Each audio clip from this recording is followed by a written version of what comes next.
This episode is brought to you by Nordic Naturals, the #1 selling fish oil brand in the U.S. More than 80% of Americans, that's probably a lot of you listening, including me, because I do measure my omega-3s, do not get enough omega-3 fats from their diet. That is a problem because the body cannot produce omega-3s, an important nutrient for cell structure and function. Nordic Naturals solves that problem with their doctor-recommended, and in fact, this brand was recommended to me by one of my doctors, Ultimate Omega Fish Oil Formula. So the Ultimate Omega Fish Oil Formula for heart health, brain function, immune support, and more. It's incredibly pure and fresh with no fishy aftertaste.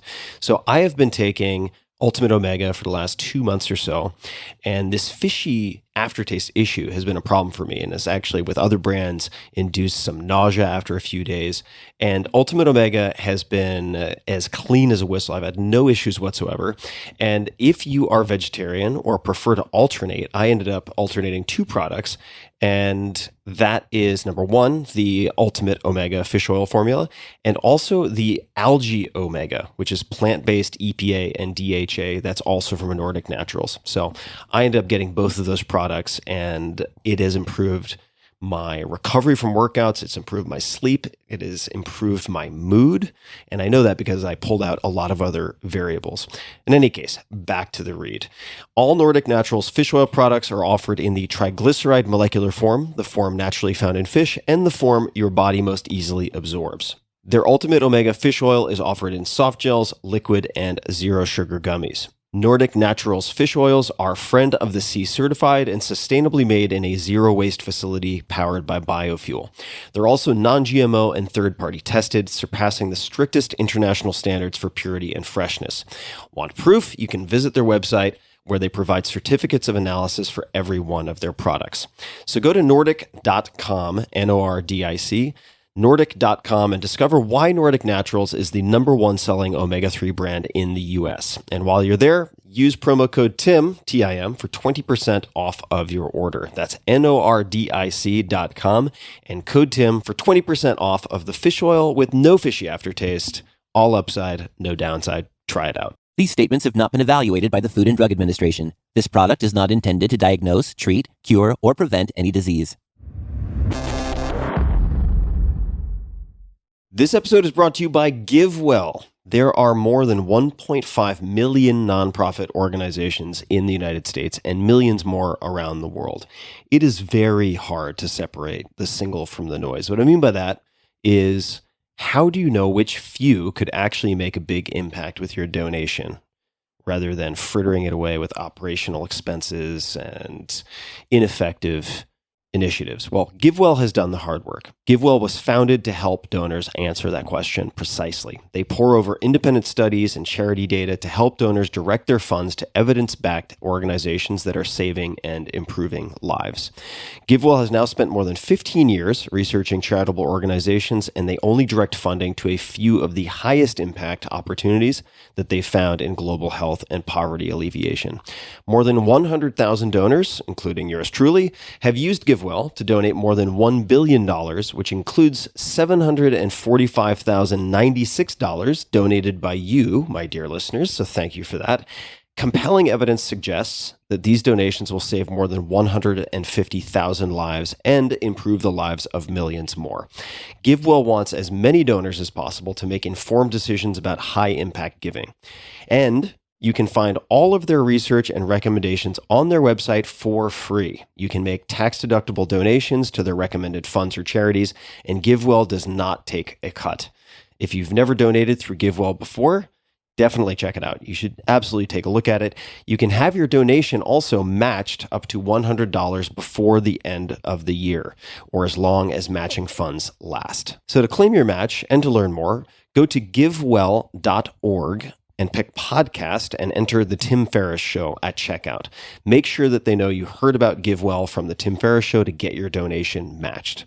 One more time, that's GiveWell, GIVEWELL, givewell.org to learn more or donate. Optimal minimal.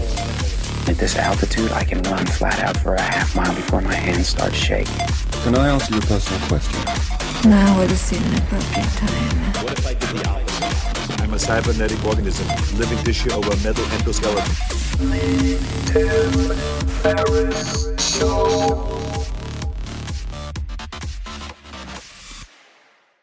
Hello, boys and girls, ladies and germs. 안녕하세요. This is Tim Ferriss, and welcome to another episode of The Tim Ferriss Show. This episode is a bit of an anomaly, a bit of a highlight for me. It deviates from the usual format. I am interviewing a world-class performer, in this case, my good friend Steve Jang, who is one of those people, one of those tech founders and entrepreneurs and investors who seems to be able to look around corners to see things before they go mainstream. And he has an impeccable record. But in this particular sit down, we are in person in Seoul, South Korea. I had wanted to visit Korea for 20 plus years and had never pulled the trigger. Finally did. I always wanted to go with a friend who could show me around. And Steve Jang is such a person. And Korea exceeded every expectation on every level, in every dimension. It really blew my mind. And so I wanted to do an episode discussing all things Korea. So in this conversation, we talk about the K-wave, that is the exploding soft power of Korea, which is not accidental, by the way. The poverty to power playbook, so to speak. How did they go from, I don't want to say a backwater, but a very handicapped, economically handicapped country to being an incredible export economy with a global presence, not just in entertainment, but in hardware, in all sorts of technology, etc. Number of concepts like Han, must-see movies, and much more. And before we dive into Steve's bio, I wanted to share his top must-see Korean movies. So I'm just going to list them out, give you some Scooby snacks in the very beginning. Here we go. Old Boy, Wailing, that's W-A-I-L-I-N-G. So Old Boy, Wailing, The Handmaiden, Memories of Murder, Parasite, many of you will have seen this, and this comes up in the conversation. Burning, Minari, M-I-N-A-R-I, Broker, which is from 2022, and Joint Security Area. All right, so who is Steve Jang? You can find him on Twitter at Steve Jang, J-A-N-G. Steve is the founder and managing partner at Kindred Ventures, an early-stage venture capital fund based in San Francisco. He is one of the founder, now investor generation of VCs that arose out of the last technology cycle. And he and I have been advisors to a lot of the same companies, invested in a lot of the same companies. He is very, very good at what he does. Steve is one of the top 100 venture capital investors in the world, according to the Forbes Midas list of top venture capital investors, and was ranked number 45 in 2023. He's also a Korean American, a Gyopo, we'll explain what Gyopo is, who is deeply invested and involved in both the technological and cultural worlds in the US and Asia. He is often a bridge. Previously, Steve was an early advisor to and angel investor in Uber, and then an early stage investor in some names you might recognize: Coinbase, Postmates, Poshmark, Tonal, Blue Bottle Coffee, and Humane, the AI device platform that is getting a lot of buzz right now, in fact. He helped Uber, Coinbase, and Blue Bottle Coffee, among others, to expand into Korea and Japan. He is very familiar with both places. As an entrepreneur, Steve co-founded companies in the consumer internet, mobile, and crypto space. And on top of all of that, in the film and music world, he is an executive producer. His most recent film is a documentary, Nam June Paik, Moon is the Oldest TV, which tells the story of the greatest Korean artist and father of digital video art, which premiered at the Sundance Film Festival in 2023. His next film is a documentary about Vitalik Buterin, the creator of Ethereum. You can find Steve on Twitter, as I mentioned, at Steve Jang. You can find Kindred Ventures at kindredventures.com, and you can find Steve on LinkedIn at Steve Jang 1. And now, without further ado, thanks for your patience, folks. Please enjoy this very wide-ranging conversation that I loved, held live, in person, in Seoul, South Korea. So, Steve Jang, nice to see you, sir. Good to see you. Thanks for having me. Absolutely. 사장님. Welcome to the Tim Ferriss Show. I'm thrilled to be here because I've wanted to visit Korea for 20 plus years. It's wild that you haven't been here yet. I've been in the Seoul airport multiple times en route to Japan. Doesn't count. Doesn't count. And then I was on a flight, as I often am, and I watched a few things. I watched the movie Past Lives, which is excellent movie. Great Strongly movie. recommend. Amazing. And then watched, since I was sort of getting tapped for the Korea high after watching that movie, I went to a K-pop documentary, which was also in the in-flight menu. Very well done. And as soon as I got off the flight, I think that's when I texted you and I was like, Steve, when are you taking me to Korea? And you're like, actually, I'm going to be in Korea.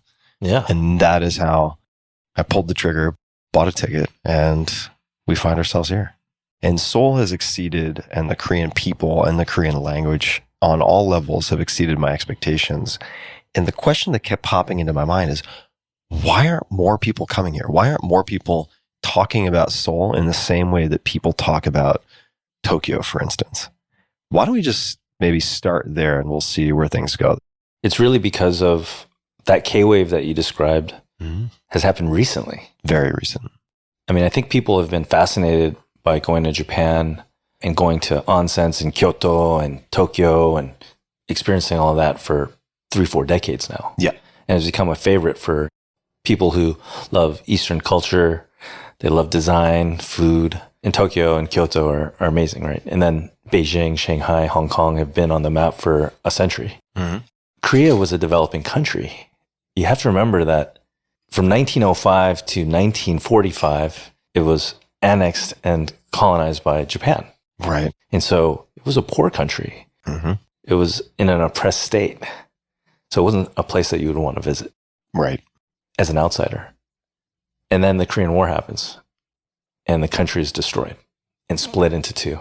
Again, not something you want to visit, but it had the fastest rate of economic growth of any country across 3 decades after that. And so what happened there is that it was an industrial country that was still rough, that was still trying to rebuild.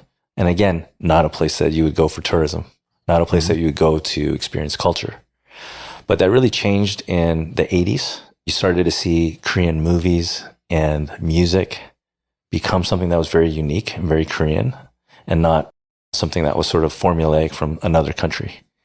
And so I think in the 90s is when K-pop really started to become a thing and expand outward. And there was a diaspora happening of Korean immigrants going outward, especially to the US, but also for decades going into the Middle East because of industrial jobs and the labor needs of those countries. South America has one of the largest Korean diaspora populations. You go to Brazil, Chile, Colombia. There's a lot of Koreans in South America. And then in Europe, France and the UK or in Germany were also landing spots. So all of this is happening more recently in time. Yeah, the main actor, or one of the main actors, Korean actors in Past Lives, name is? Teo. Teo. Yeah. Teo was born in Germany. Yeah. And what do you call Koreans overseas? Gyopo. What is it? Gyopo. Gyopo. It was kind of I don't want to say a derogatory term that Koreans had for Koreans who left, but it had sort of a negative connotation. Mm-hmm. I remember it was a little bit of a negative connotation when I was in Korea in the 80s and 90s as a kid. And then now it's become like fully accepted. It's an accepted and used and practical term, right? Mm-hmm. It's not something that is considered negative anymore. So I want to highlight something that you said, which is this rate of growth. I've observed, for instance, in Seoul, that the taxis, the actual cars, look like something out of Blade Runner in many cases. They're very futuristic. This is a very futuristic town. And you put a post on Instagram with a video of this robot that was sort of being defended by this bodyguard from, I guess, the KTS or KBS rather. And it is very much a glimpse, I feel, into the future of sorts when you visit Seoul, certain portions of Seoul.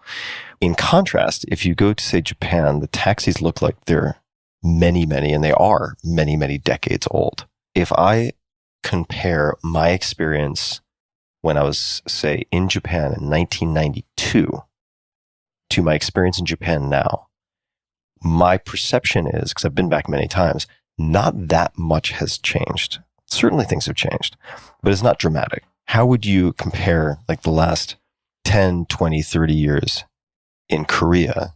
And maybe technology penetration is one way to unpack this. But you were talking about, for instance, even from a socioeconomic perspective, like the some of the poorest people will still have technological access that would trump most of what people experience in the US. There are definitely modern parts of what is happening here in the economy and the society, but it's a city of opposites. I see the modern parts that you see, but I think that there's also a dichotomy between the old and the decay, as well as this very modern and very futuristic aspect in one city, in one country. It's a city in transition. It's a country in transition. We walked around neighborhoods where these were buildings that were 100 years old. And then we saw buildings that were recently put up with steel and glass and with giant LED screens. This balance, or this sort of conflict that you see out there, is really a function of something that didn't happen in Japan, really. I think Japan rebuilt very quickly after World War II and became modern very quickly. For Korea, it's really in the last couple of decades that this has happened. And it's happened in a way where Koreans are holding still onto the past. There are cafes that are beautiful cafes that are built in bombed out shoe factories. And it has so much character and history. It kind of reminds me of when I visit Berlin, that vintage classic architecture, almost brutal from that era. And then very modern, progressive concepts of architecture and culture coexisting together. And I see a lot of similarities between Berlin and Seoul, more than I would see it in, let's say, Hong Kong and Seoul. And in Tokyo, it's, like you said, the taxi cabs are classic cabs, but they are immaculate. They are immaculate. Mm-hmm. In Korea, the taxi cabs are changing by the day. It's this new Hyundai car, this Kia car, and they're very modern, but they're almost disposable at this point because they're cycling through cars very quickly. And so there's this sort of rush or need to constantly innovate and improve here that doesn't hold on to the classics very well. And so I actually like to see a lot of the old school classic things still thriving here. And I hope it doesn't go away because it's part of the history. It's what makes Koreans really interesting today because like all the K-pop and the movies that you see, they're all rooted in the past. Mm-hmm. And they're trying to do something new in the future. This Korean diaspora, again, we're called Gyopo, has fanned out globally. And we're always sort of in between. We're not fully American or British or French. We're Korean American. We're Korean French. We're Korean British. You're always a hyphenated thing. And then when you're back here, it used to be that people could pick you out. They could pick you out by how you walked, not even how you spoke, but how you walked and looked at people and your body language, your hairstyle, how you dressed. And they could pick you out as a foreigner. Mm-hmm. Now it's become a lot more of a in and out revolving door of different influences and foreigners. So it's become a lot more modern. But still, there's very much a Korean way to that. And I think that what's become very interesting over watching sort of the last 30 years of development has been this embrace of outside influences. Korea was called the Hermit Kingdom. I remember going to Korean school in Los Angeles when I grew up. Every Saturday, when everyone else was watching cartoons or playing soccer, I went to Korean school from 8 a.m. to 1 p.m. I went to Van Nuys High School, public school, and this Korean school rented it from the LA Unified School District. And we'd go there, we'd learn Hangul, we'd learn how to write and read. And then you had a choice of an elective: abacus, calligraphy, taekwondo, and the fan dance. So I picked taekwondo and I tried abacus, I tried calligraphy, really enjoyed it. So the things that stuck for me were taekwondo and calligraphy. This is my Saturday for 8 years. So you're trying to preserve some of that learning and culture as you go out. Now imagine in Korea, historically, in the shadow of China, and then more recently in the times in the 20th century under military rule and annexation by Japan. For them, in that time period, under Japanese rule, it was very harsh. Many Koreans were killed or forced to move to Japan to survive and make their way. But part of it was they were not allowed to speak Korean. They were not allowed to write in Korean. They were forced to take Japanese names. And so there was a whole diaspora that went to Japan in the 19th century, but also largely in the 20th century. So there are a lot of Koreans, ethnic Koreans that live in Japan. But it's a love-hate relationship today that I see with Japan. Yeah. They're trading partners, they're their neighbors, they're allies when it comes to outsiders. But there's a lot of historical beef between them. But there's a lot of appreciation and love too, especially in the younger generations. Especially in the younger generations. Yeah. I mean, when I was in high school and moved from a public school to a private school and I had the chance to start studying Japanese, a number of my friends in high school were Korean and pretty Korean, like not Korean American. Like they had come to the US just to go to school and then they went back to Korea generally, or went to college and then went back to Korea. And the fact that I didn't have the historical context, but the fact that I was studying Japanese really bothered some of my friends' parents. I remember like we went on a drive and the fact that like I was so excited to be studying Japanese was not exciting to one of my friends' parents. Interesting. For example. They were also quite a bit older, but their personal experience was just so different from mine. They have really like fresh memories. Super fresh. Of the annexation and the colonial rule. So let me throw out a couple of things that stand out to me here as super interesting facets in Korea. The demonstrations, which maybe we'll get to. That's something I don't see as much of in a place like Japan's. I would say almost certainly it's not something you see as much of in China. You see demonstrations everywhere, but I've seen a lot of demonstrations here. There are also a lot of preachers or at least a handful, preachers with megaphones. So you have is it predominantly Christian society here? It's, I think, other than the Philippines, is the only predominantly Christian Asian country. Okay, so that's point one, which is certainly true. Like if you drive around LA, right, the number of Korean churches, buses taking Koreans to churches, so like there's that component. I have heard Korea described, and I have no education related to this, but I've heard Korea described as I was coming here and doing reading as the most Confucian country in East Asia. That's right. Right. So maybe, what does that mean for people who are like, what does that actually mean?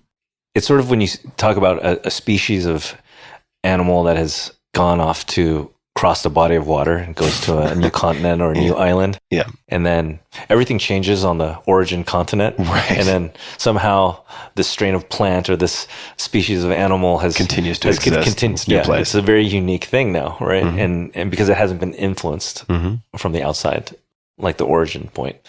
And so Korea received the Confucian value system, filial piety, a strong focus on education and academics and scholarship, which came from China. But China went through its changes in the 20th century, right? Cultural revolution, and a lot of the classical Chinese concepts were removed for something more modern and populist. And so Korea is sort of the last bastion of this Confucian idealism in this way. And I think that's where you get a lot of this. People talk about the Korean education system and academics and the pressures. There's a lot of downsides and trade-offs for people. And that really comes from that. Like even growing up in LA, I was born in Korea. We immigrated over to Los Angeles. It was very much this very pedantic academic thing that was forced. And you see hagwons, which are Korean tutoring centers that you won't see this anywhere else. We have friends in different cities that have kids. There's nothing like the Korean hagwon, which is the Korean word for a tutor or a tutoring center, a tutoring school. When school is done, you go to another school.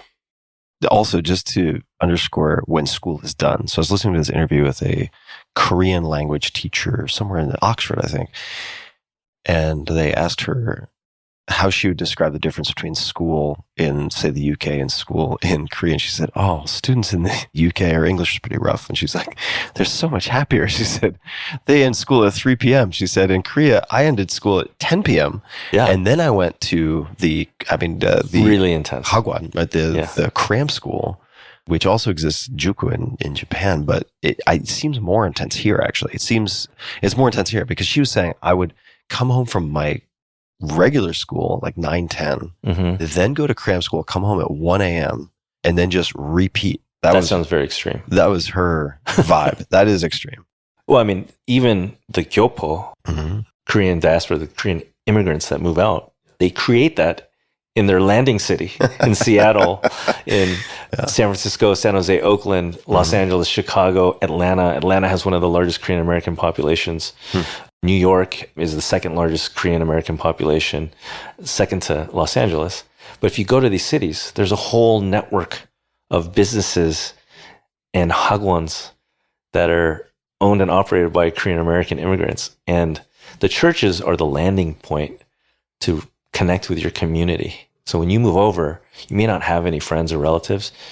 They would go to the church. They might not have even been very religious, but it was the immigrants' sort of Ellis Island of that city meeting point to get connected to people that looked like them and spoke like them and understood them.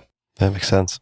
But the hagwons are a very particular Korean thing. And I have a friend, Min-jin Lee, who's the author of Pachinko, which is an incredible book. I've heard great things about from multiple people. I will admit this wholeheartedly, that it's one of the few books where I just immediately am like in tears reading, because it touches not only the history of Korean people, but also Koreans who moved out. Gyopodo, all right? And it takes place in Japan.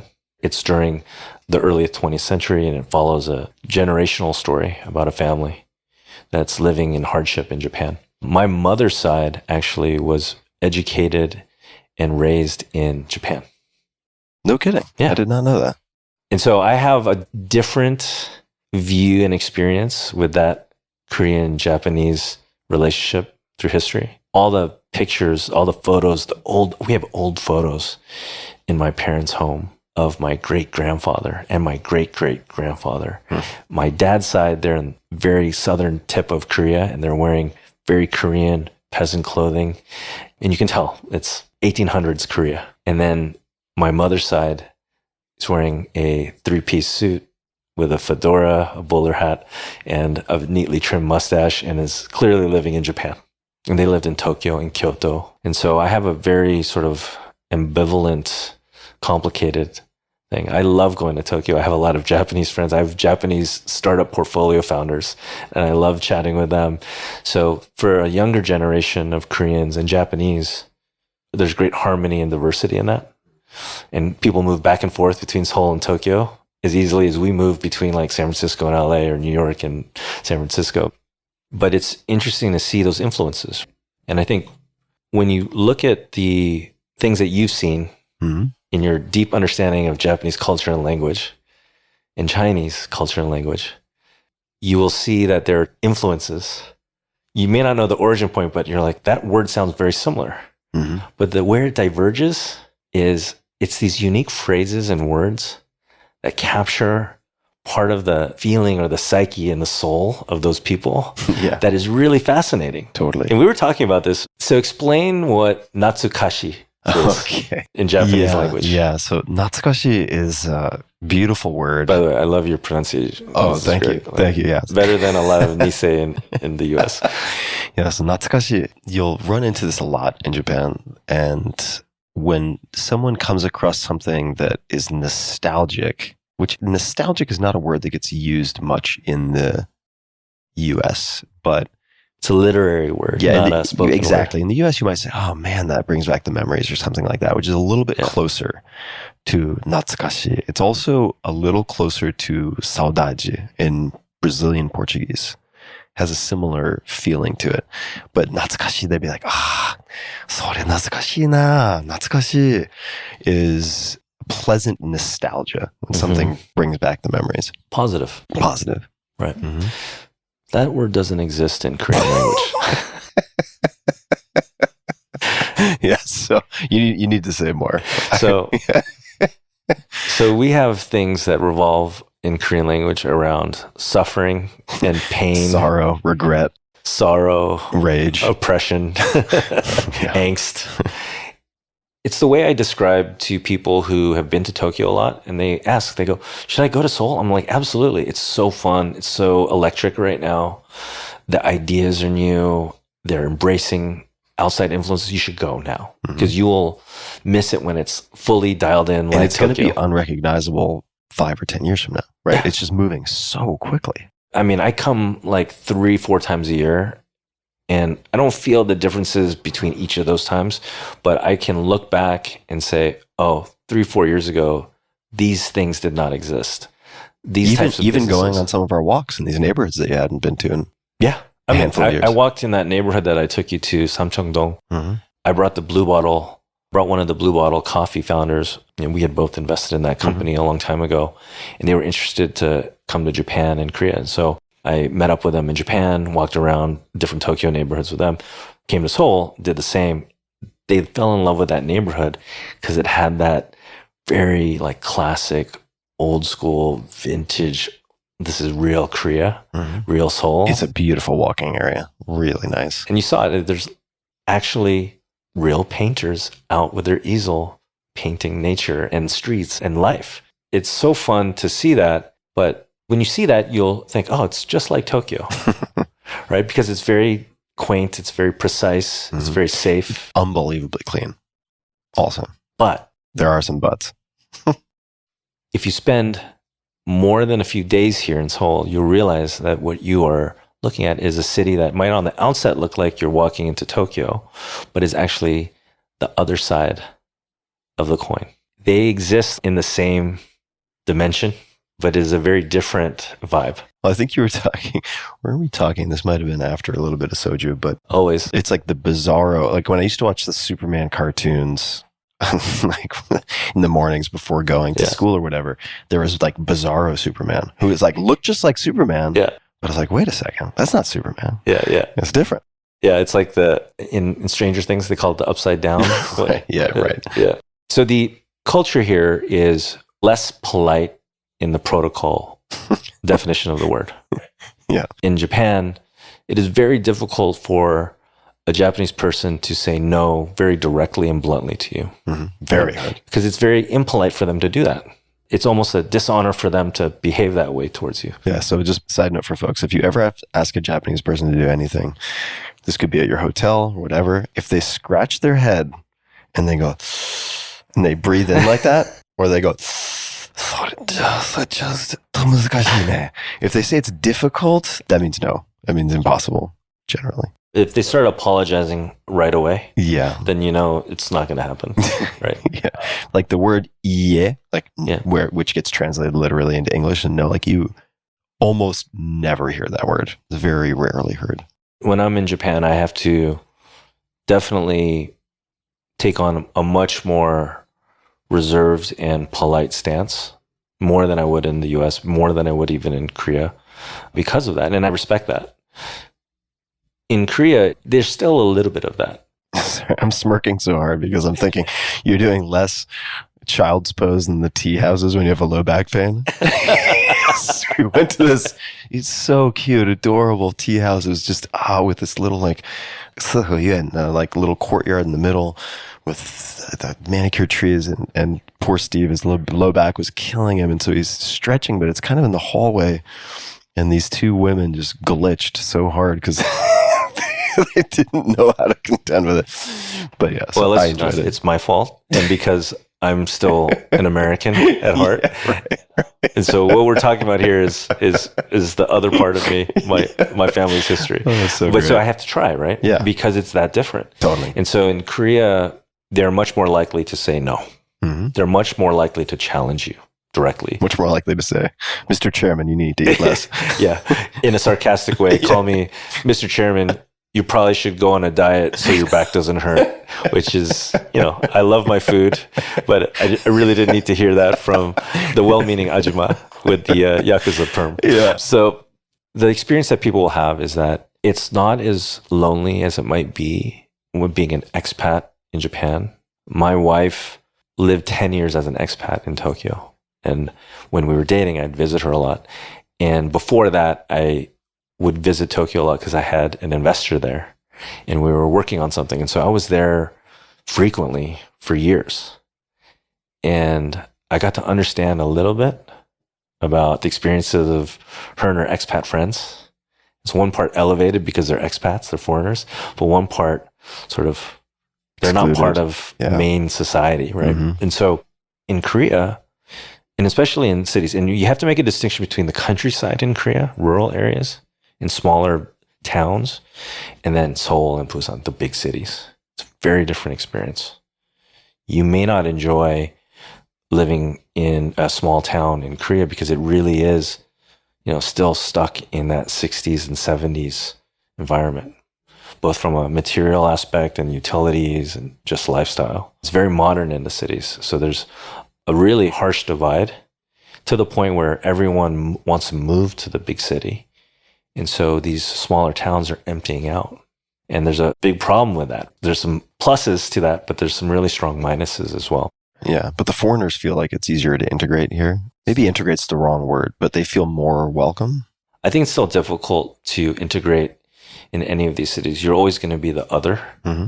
But I think that you can get more direct response and that blunt energy of an actual response rather than a polite response.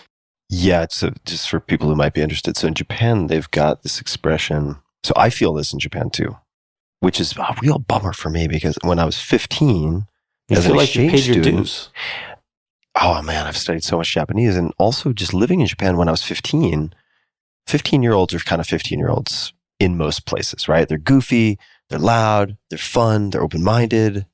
And I felt welcomed with open arms, by and large, by the kids around me, right? Because that kids are kind of kids and they're curious too and shameless. When I go back to Japan now, I'm still very close with my host family, 30 years later or whatever, still really close with my host family. Yeah. And if they introduce me to their friends, everything's great. But as an adult going to Japan, there's a much stronger line that I feel separates me as an other. It's very hard. And there's an expression, there's like honne and then tatemae. So honne is like, I'm very simplistically translating here, but it's like how you really feel and how you really are. And then tatemae is like what you put in front as your sort of forward-facing thing with someone else. And there's also something in Japanese called taningyogi, which is like stranger formality, where like, you're polite, but there's a wall. Yeah. Right? Yeah. And my experience just in a week, I'm like, what do I know? But my experience here, and you have to be careful if you're staying at a hotel. You can't be like, oh, people are so friendly. It's like, well, if you're staying at a nice hotel, of course they're paid to be friendly. So you got to get outside. But as I've been walking around. Which we have been. We have been. Yeah. And people are friendly. My feeling is friendly. Maybe open is a better word. Like a bit more open. Yeah, they're more open. Direct, but it's direct, positive, direct, negative, maybe. Like and I'm talking a lot, but I'm excited to be here. When I was in high school and I met my first Koreans, right? It was like my first interaction. This was in New Hampshire. That's right. At St. Paul's. Yeah. And nicest guys until they flipped, until that switch flipped and their eyes got really big and the K-Rage came on the scene. Which is not something you see as much in Japan. Like people get pissed everywhere. But a wise man once said to me that, you go to Japan and a lot of people get drunk. It's a drinking culture, but they get drunk and then they tend to people fall asleep, like on the subway and so on. You don't see a lot of fights, but maybe that's different in Korea. It's just a different vibe. I think that might be part of the exports, right? There's K-beauty, K-pop, K-dramas, and there's K-rage. I don't know. Yeah. Just a quick thanks to one of our sponsors, and we'll be right back to the show. This episode is brought to you by Wealthfront. There is a lot happening in the U.S. and global economies right now. A lot. That's an understatement. Are we in a recession? Is it a bear market? What's going to happen with inflation? So many questions, so few answers. I can't tell the future. Nobody can. But I can tell you about a great place to earn more on your savings, and that's Wealthfront. Wealthfront is an app that helps you save and invest your money. And right now you can earn 5% APY, that's the annual percentage yield, with the Wealthfront cash account. That's more than 10 times more interest than if you left your money in a savings account at the average bank, according to FDIC.gov. So why wait? Earn 5% on your cash today. Plus, it's up to $8 million in FDIC insurance through partner banks. And when you open an account today, you'll get an extra $50 bonus with a deposit of $500 or more. There are already nearly 500,000 people using Wealthfront to save more, earn more, and build long-term wealth. So why wait? Visit wealthfront.com/Tim to get started. That's wealthfront.com/Tim. This was a paid endorsement by Wealthfront. So I want to go back to Natsukashi. Okay, let's do it. That is a beautiful word with a beautiful meaning. Incredible. When I first heard it, I think it was, my wife who had lived in Japan for 10 years, she had used it with a friend and she had explained it to me. And I was like, that's so idealistic and just lovely, right? But I was like, there's no such thing in Korean. The experience of the Korean people, it has not been an independent and whole country since 1905. It is divided since the Korean War. And there's a lot of pain and struggle that happens with families divided by North and South. Side note, we'll put this in the show notes. You sent me some YouTube videos, which were old broadcasts of families being reunited. That shit messed me up. Not reunited for like an hour. An hour, and then they're separated again. Yeah.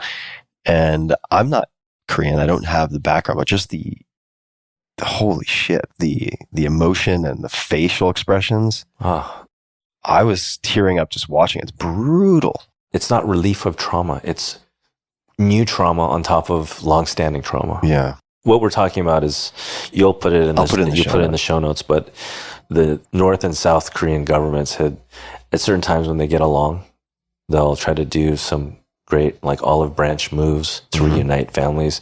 And they had the TV station film it, and they set up a whole area, and they brought buses down, and it turned out to be not cathartic at all, but reopening pain.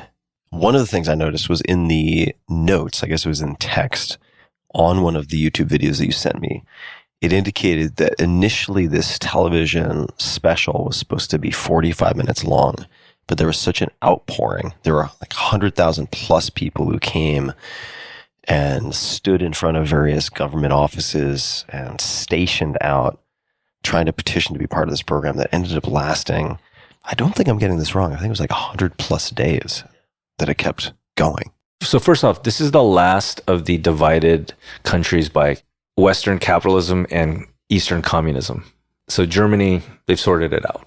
Vietnam, they've sorted it out. At this point, North Korea and South Korea is the last sort of evidence of the really like caustic, divisive Cold War. And so there are families, it's not two different people, right? It's not by religion, which we see a lot of today, unfortunately. It's the same people and the same families that are split and torn from each other. So imagine if you have an opportunity to be reunited. For an hour and then separated. For an hour. Oh, God. So is that cathartic, or is that actually more trauma, right? Yeah. And so I remember watching this as a child. I was in LA and my parents were watching it. LA had a big enough Korean American community where you had Korean TV. You had a channel.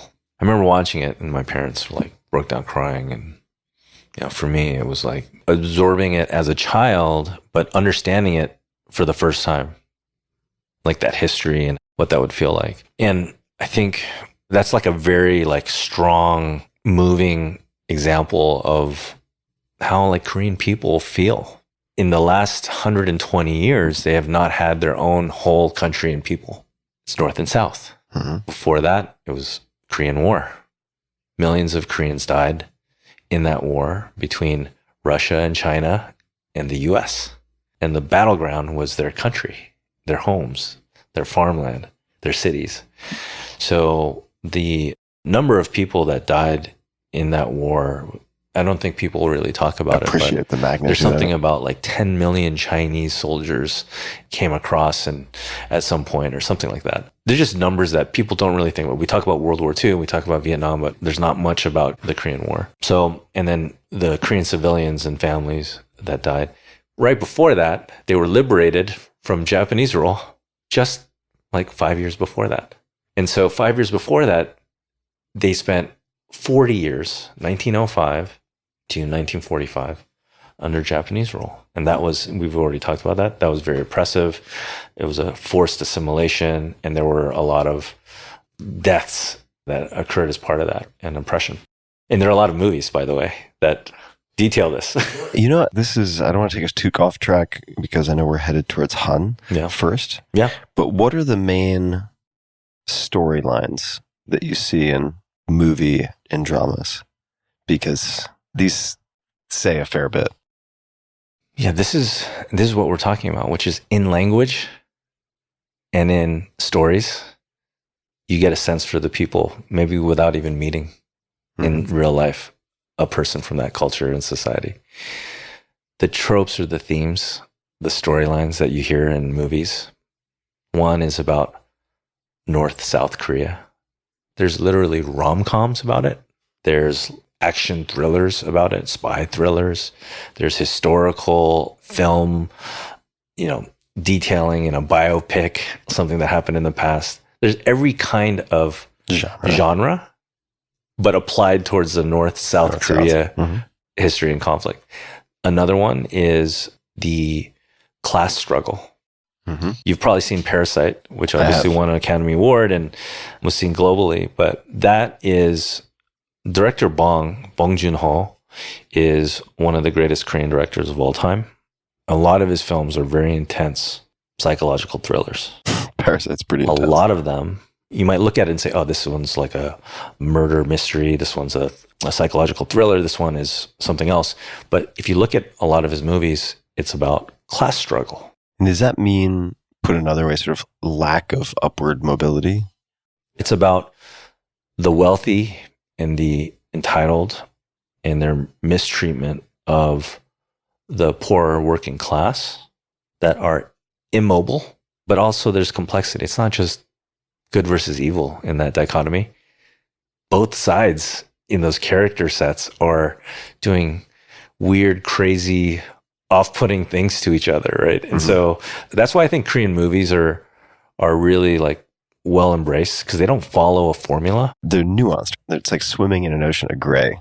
Yeah. It's not. It's like swimming in the human mind, where there's nothing totally pure. And it's not a Marvel movie. Right. And it's not a sort of like, it comes to a conclusion, act 1, act 2, act 3, and now I feel good. And actually, one of the things I would say consistently about Korean film is that it's both, and this is a conflict that can exist together at the same time. It's both entertaining and moving and inspiring, and you can also walk out feeling terrible. You can walk out feeling confused and like you need to go outside and get a breath of fresh air, sit down. If you're a smoker, you probably need a cigarette. If you're not a smoker, you probably need to take a walk and listen to some happy music. The intensity of Korean film then is also balanced with this polar opposite of these crazy rom-coms that are so sugary and saccharine but funny. And that's really Korean culture, right? It's this crazy, full of friction opposites that you didn't think would coexist in one culture. Because I think people, Westerners, outsiders look at Japan and they say, this is ideal culture. This is ideal society. This is utopia almost to a lot of Westerners. Everything is clean. Everyone is polite. Everything is in its right place. And they do things like take Italian pizza and actually make it better, right? They take fried chicken. Oh my God. Steve has seen me eat so much fried chicken here. Korean fried chicken. It's the true KFC. Oh my God. It's so good. Korean culture, I think when Westerners or outsiders come and they actually experience it and they see it in movies and K-pop and they come here and what they see is something that's a lot more realistic and nuanced. Well, we went to have fried chicken, but not heavily breaded fried chicken, rather very lightly fried. And that's the original. That's the OG fried chicken. The OG fried chicken. We also had some ugly potatoes, as written on the menu. Ugly potatoes. They're basically tater tots. And you mentioned to me that the woman who was running the show that day, very smart, really had her operator hat on, very calm. Most likely, let's just say the daughter of the owner or somebody who would hand it down. But she may end up working there for the rest of her life or working career. And that's a lot of the stuff that's invisible if you're only here for a brief time. This class struggle this is the theme of so many movies, books, TV series. It's the suffering and the struggle to move out of their condition, and that society and the upper crust of society won't allow it. And this tension is in music, it's in movies, it's in literature, it's in TV shows, it's all around. And you might say, oh no, it's around every country. Sure, it is, but it's really strong and consistent in Korean movies and literature. Parasite is an example of that. You look at Bong Joon-ho's, all of his films, they're all very different. Some feel like a horror thriller, some feel like a psycho thriller. Another one feels almost like comedic sci-fi fantasy, like The Host. If you see his like original film, it's like a giant monster moving around Seoul and killing people. But if, you know, from a Western mindset, you're like, what is going on? This is almost silly. But it's actually, if you look at everything that's happening, it's talking about class struggle. This is part of what Korea has been since the very beginning of like its own sort of political self-governance post-Korean War, is the populism here. You saw that in the demonstrations.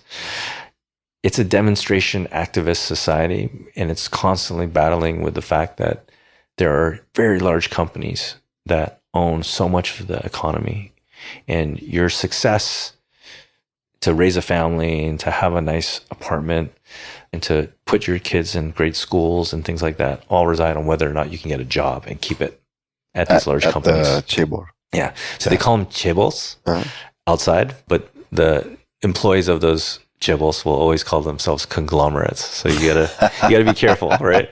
Yeah. And I mean, this is, I'm sure they're different, but reminiscent of Japan, right? With like Sony, Mitsubishi, etc. But I think there's more control of the economy from the conglomerates in Korea. I'll just sort of try to parrot back things that I think you've said to me, and then you can fact check or expand, and then we will eventually get to Han. Because we should do that.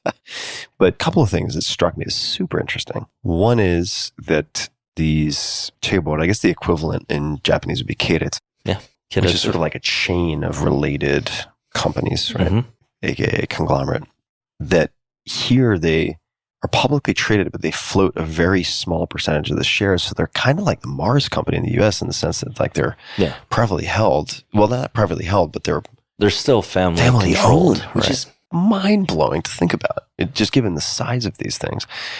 Secondly, and we didn't cover this yet, but the broadband penetration and the technological access here is such, in part, it seems like, because these large conglomerates will coordinate with the government to focus on, say, one or two things for 5 years, 10 years, and they act in this concerted way, which would have to contribute to how Korea punches above its weight class, right? Because I don't know the population of Korea, but it's not a huge place.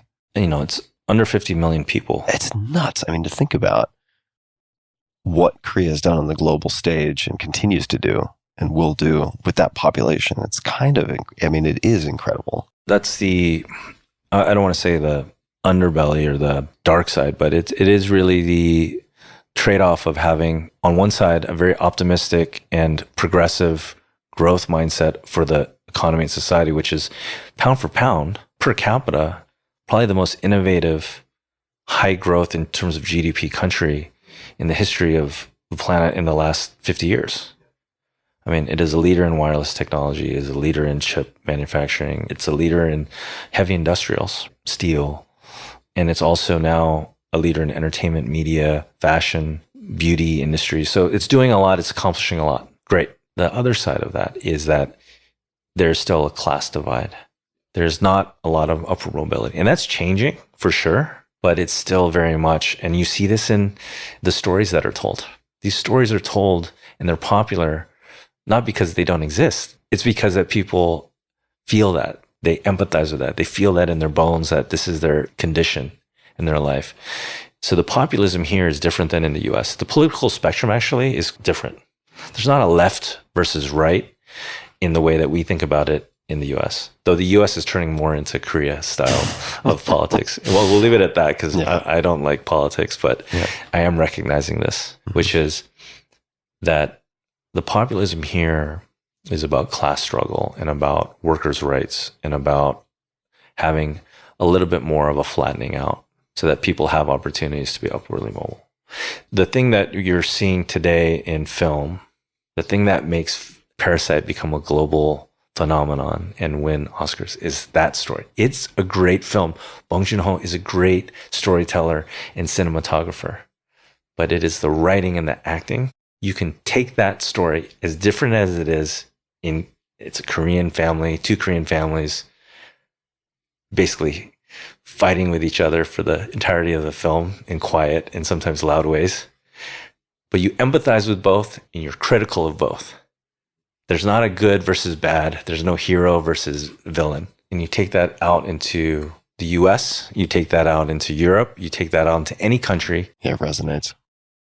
It's universal. Now, it's universal, and the writing is good, and the cinematography is great. And what I did not realize is this K-Wave is not entirely an accident. It's not like people just threw a bunch of things at random times independently into the works, and then Korea landed on the global stage with entertainment. There seems to be a lot more to it. And I would expect, though, that many people listening to this, there's not really, though, a lot of people listening to this are probably, if they're like, oh, Korea, they're listening to this because they saw Parasite, or they're like, why is K-pop so big? What the hell happened in the last few years? What is going on? None of my friends speak Korean. Why are they listening? How can they listen to K-pop? What is going on? Why is Blackpink on, like, all over the place? Why is Blackpink at Coachella? Yeah, what the hell is going on? And then you have also these streaming shows on Netflix, right? Yeah. Squid Game. You've got I can never remember the name. These jacked men and women, just Physical 100. Physical 100, right? It's like American Gladiators, but elimination challenge with Koreans. It's amazing. So what is going on? When I watched this doc, I was like, oh, wait a minute. Behind the scenes, there is a lot of very clever strategy. Look at Squid Game. Mm-hmm. Class struggle. Right. But in this intense, crazy, dystopian game, makes Hunger Games look like a kid's show. It really does. I remember watching Hunger Games. I hadn't seen it, actually, until very recently. And I was like, oh, this is kind of boring. Yeah. Let me put it this way. If you were to take all of these stories and you were to look at them as these are commercial activities where you want the audience to engage with it and to pay for tickets, right? Where does it come from? Who is producing and paying for that? The money is coming, the capital is coming from the Jevels, the conglomerates. The production companies behind K-pop, they're all publicly traded companies. The movie studios, the production companies, the labels, they're all huge businesses worth billions of dollars. It's also been a lot of government support, right? Yeah. So originally in the 1980s, venture capital, which is the industry I'm in and you're familiar with too as an angel investor, in the US, venture capital is focused on technology, maybe biotech, but mostly technology, software. Venture capital started out as a government-supported industry focused in not only on technology, but mainly on media, entertainment, movies. You're talking about in the US? No, or in Korea. I see. And so K-pop and Korean movies and all of this, it's not controlled by the government or supported by the government today directly. And oftentimes the censors are coming down on things, and it's lightened up, but you used to not see people kissing in movies. The Korean censors were pretty strong, just like the Japanese censors. Yeah, the Japanese censors are strong. Although anything goes in the comic books. Yeah. We're talking about national broadcast. National broadcast is different. Yeah. But the what you see as the K-wave today, a lot of it came originally from the Korean venture capital industry, which was supported by the government and funded largely by the government. It was initially focused in on what we would call now today soft power. Now, look, there's a Korean semiconductor chip industry and a whole bunch of technology areas that are now excelling well, but that was not the main focus or the main success area for venture capital. So it's really interesting now. It's probably problematic for a lot of politicians to see a lot of this stuff, depending upon what side of the spectrum you're on the partisan side.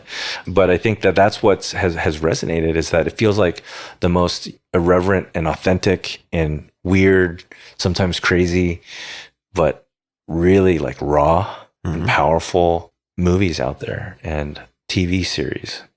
And it's very different from any other formulaic tropes that you see out there. Like sometimes Korean movies take twists and turns.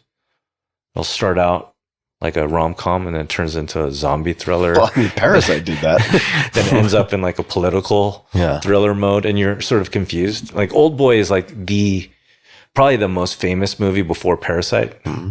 And no one leaves watching that movie saying it was bad. You say it was intense and it was incredible, but you also say, I felt sick to my stomach. I think that's the value that Korean soft power starts to bring. So the movies are easier for me to wrap my head around than, say, K-pop, right? Because there's good music all over the world. And there are entertainers and boy bands and girl bands in a lot of places. Yeah. Most people outside of Korea do not speak Korean. Well, hey, like sometimes I'm in Hawaii or I'm in LA in a Hispanic neighborhood, and I will see posters of BTS up on the walls, and there's a whole learning of... BTS is a group. Yeah. There's a whole group of younger people in the US, in Latin America, in Europe that are following their favorite band, which is BTS or Blackpink. Oh, I get it. I'm just wondering. And learning Korean language. I'm wondering how that happened. And is this like Beanie Babies? Okay, it's going to like burn twice as hot and flame out. Yeah. Or is there sort of more to the story? I think it's here to stay. And I think it's tied in with why anime, Japanese anime, is also very globally popular, which is, it feels like a fantasy world that is an escape from their current world and that they can aspire to. So it's like you see in the hip hop community in the US, they love Naruto. Yeah. I mean, their hats, their shirts. You think about how many hip hop groups would include things from like Chinese kung fu movies. And there's always been this Wu-Tang Clan. There's always been this crossover of culture from Asia on that level. And it's been a little bit more like, let's take the caricature of it or the themes of it and let's include it. But now it's become part of like global pop culture.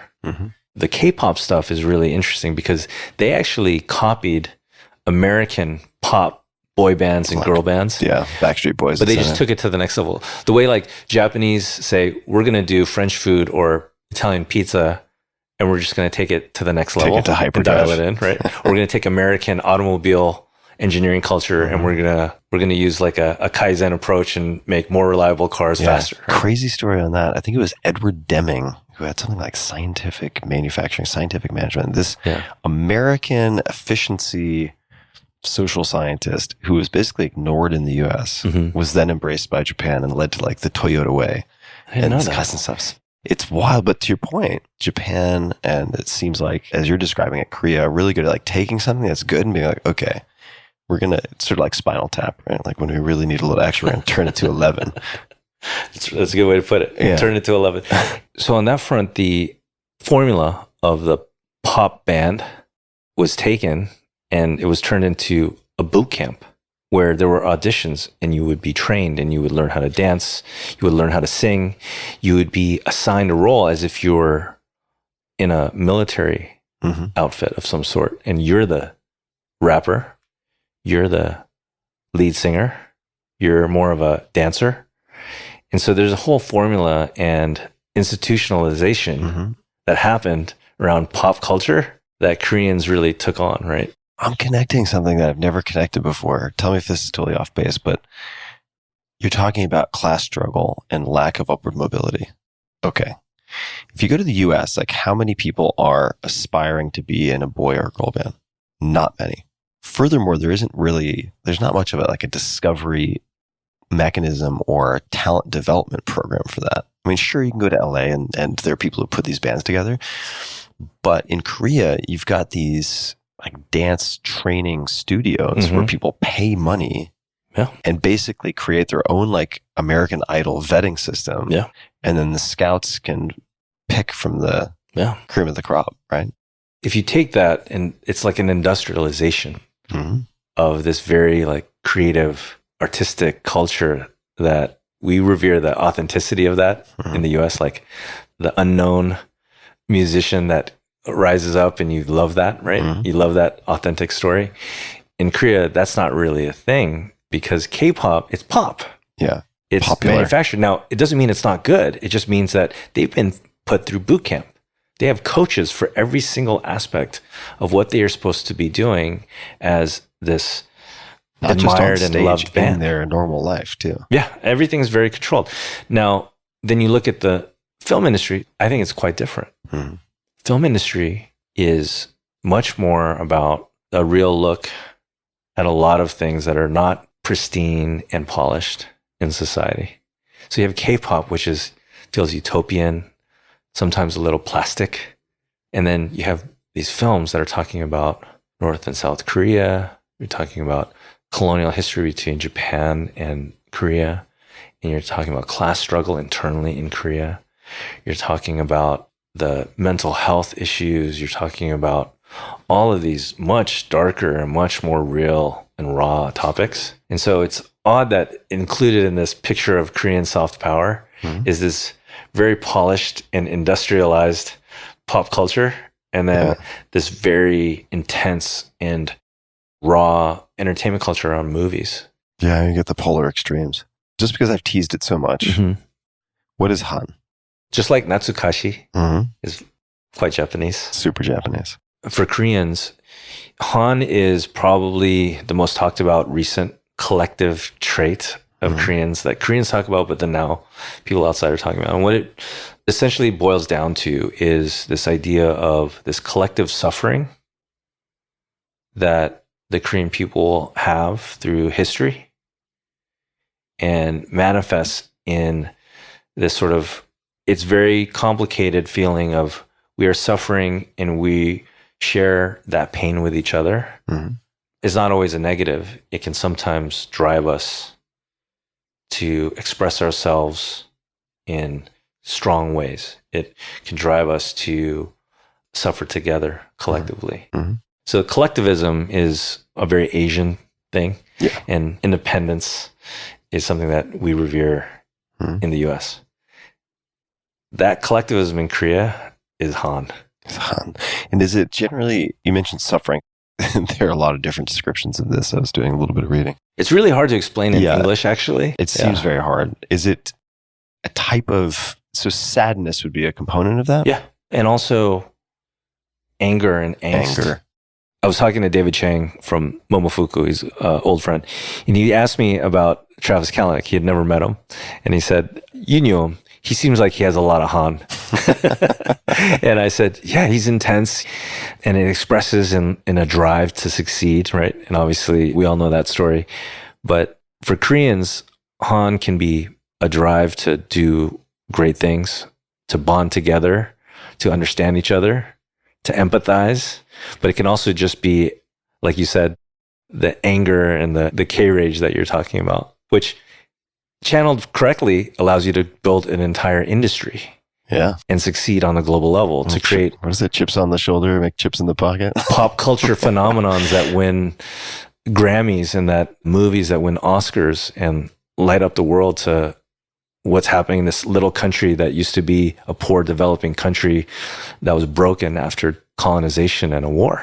Where does that come from? And so I think a lot of Koreans romantically will describe it as like, we have this Han that drives us, but it's not perfect. It's not always positive. It can just result in chaos and destruction too. But it's this thing that feels very real. And I think that's what you're seeing in like Korean movies. That's what you're seeing in industries, the positive energy that can come out of it, not just the negative energy. So it's very complicated. Yeah. But Jang, and these are like very simple Chinese characters and Korean characters. So I wonder what I don't know the Hanja for any of so these. Jang is this connection or affection, this bond that you feel. And so a lot of people will say that they don't have Jang with someone, or the person does not have Jang.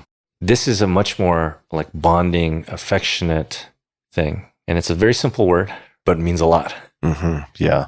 Jang is also a complicated thing too. It's hard to describe without using a lot of words and adjectives and feelings and emotions in English. But when you say that in Korean, it's very simple. Jang. It means a thing that isn't translatable. And then if I were to take two words that would describe Korean people, and again, I'm not Korean. I'm Korean American. I'm Gyopo. So I'm somewhat inside, but somewhat outside.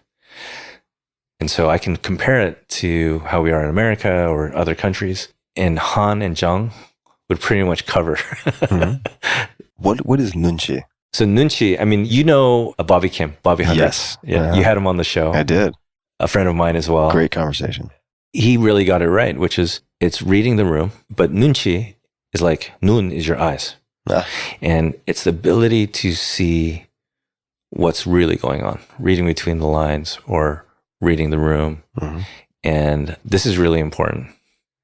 This is not a like happy, positive thing. This is, again, a defensive, inquisitive, analytical skill, right? Discerning eye. Yeah. It's very critical. Yeah. Critical eye. Yeah. There are things that come up when you talk about people and you talk about your connection with them. And so, say, if I come in and kind of bluntly or obtusely am rude in a group, I walk into a dinner or a room, I change the topic really obtrusively. 진짜 눈치 없다. Right? Like he just like didn't read the room, just kind of came in like a bull in a china shop. Right? There isn't 눈치. And then, with Han, that's something that I actually have not heard a lot of Koreans talk about it. I feel like a lot of Korean Americans in Gyopo talk about it. So it's an interesting thing. I think it's a more recent, modern definition and term. I don't think it's like an old classic phrase or term. So my sense is anecdotally that it's something that's been a little bit created. Like in the zeitgeist now. Yeah. Huh. And then also with Jang, that's something that my parents talk about a lot. Yeah. Jang. And my parents don't talk about Han. It's like maybe the people that really feel it don't want to talk about it. Yeah, totally. Right? And the people that want to find some reason or some rhyme to why they feel a certain way or something is happening to them, they'll create a concept. But I think it is very interesting to look at those two concepts, Han and Jang. And then that'll help you understand a lot in Korean society. And it helps me a lot, actually. Yeah. I'll give you one example. If you're a visitor to Korea, there's a host mentality. In Japanese, it's called omotenashi. In Korean, there's a concept of you're my 손님, my guest. And it's very strong, very similar to Japanese omotenashi, right? They want to exceed in treating you well. They want to give you food. They want to take care of you. They want to do that. They want to create this concept of Jang, not to create the concept, but to have Jang with you. And that would be the ideal. Because Koreans, most Koreans, not all maybe, but Koreans want to have that connection, that deep connection. They want to drink with you. They want to stay out late with you. They want to wrestle with you. They want to argue with you. They want to put their arms around your shoulder and sing a song after like downing some soju, right? They want to feel that like real visceral connection Bonding. with you. And people often, I don't really enjoy it, but people often in business, even in technology, which is somewhat of a more cerebral industry, they want to go out late and have drinks until 5, 6 in the morning. And in the US, we're like, hey, this is just way too much. Like, this is bedtime. They want to do that to know that they have a bond with you. They want to create that somewhat like abruptly, right? But you see that. Yeah, I'm trying to find the character for Jang. It's really bothering me that wait. Okay. Jang is There it good. is. Jang is positive. Jang is optimistic. Yeah, a warm feeling of attachment. Yeah. Yeah, Han, not so much. Yeah, Jung, you see that character, the Chinese character in, pretty sure in concepts like sympathy, those types of sort of feeling, emotive concepts. Right. Empathy, sympathy, affection, bonds. In every movie, in every TV series, they're moving in and out of Han and Jang in the narrative, in the storytelling. And that's, I think, if you were to whittle it down, if you had to really simplify and reduce it to something very like at root level, I think it would be that Koreans are moving between Jang and Han in their storytelling, in their life, their business. There's a moment probably with your friends in high school where it's all happy and positive. Then maybe after a critical moment or an emotional thing, or maybe if you guys were drinking beers at night as teenagers, where it flipped. Yeah, usually I could tell if the eyes got really big. I'd be like, oh boy, here we go. And red. yeah. Red face, big eyes. I'm like, I think we're getting into Hulk smash. There's an energy frequency has changed. But so that, I mean, I wanted to, that's what I would think about when I think about like how to whittle it down to something basic. Before coming to Korea, I was trying to do a bit of reading. I didn't want to do too much reading. People have asked me a lot, what did you expect? And I'm like, I didn't expect anything. I tried to come in as blank as possible, but I did a little bit of reading. I didn't want to come in completely ignorant. And it seems like the government has either earmarked or committed, maybe already spent, who knows, something like $200 billion. Maybe those are tax incentives. I have no idea. But $200 billion US for increasing birth rate. So what is the, I guess, status of birth rate in Korea, in this case, South Korea, and why is it so low? How would you explain that? So first off, developed countries around the world have a relatively low birth rate, reproductive rate. Germany, Japan, even right now, China is having that problem. So there's that. But what I think is happening in Korea is that this class divide, the economic condition in Korea is that the haves have a lot and the have-nots, it's hard for them to move up. It is very expensive. It is a high cost of living in Seoul. Maybe not in the countryside, but everyone wants to live in the city. To get an apartment, in the US, you put down maybe a month, 2 months, maybe 3 months of deposit, and then you can get a pretty nice apartment if you have a job. In Korea, you have to put down a year or two of your rent as a deposit.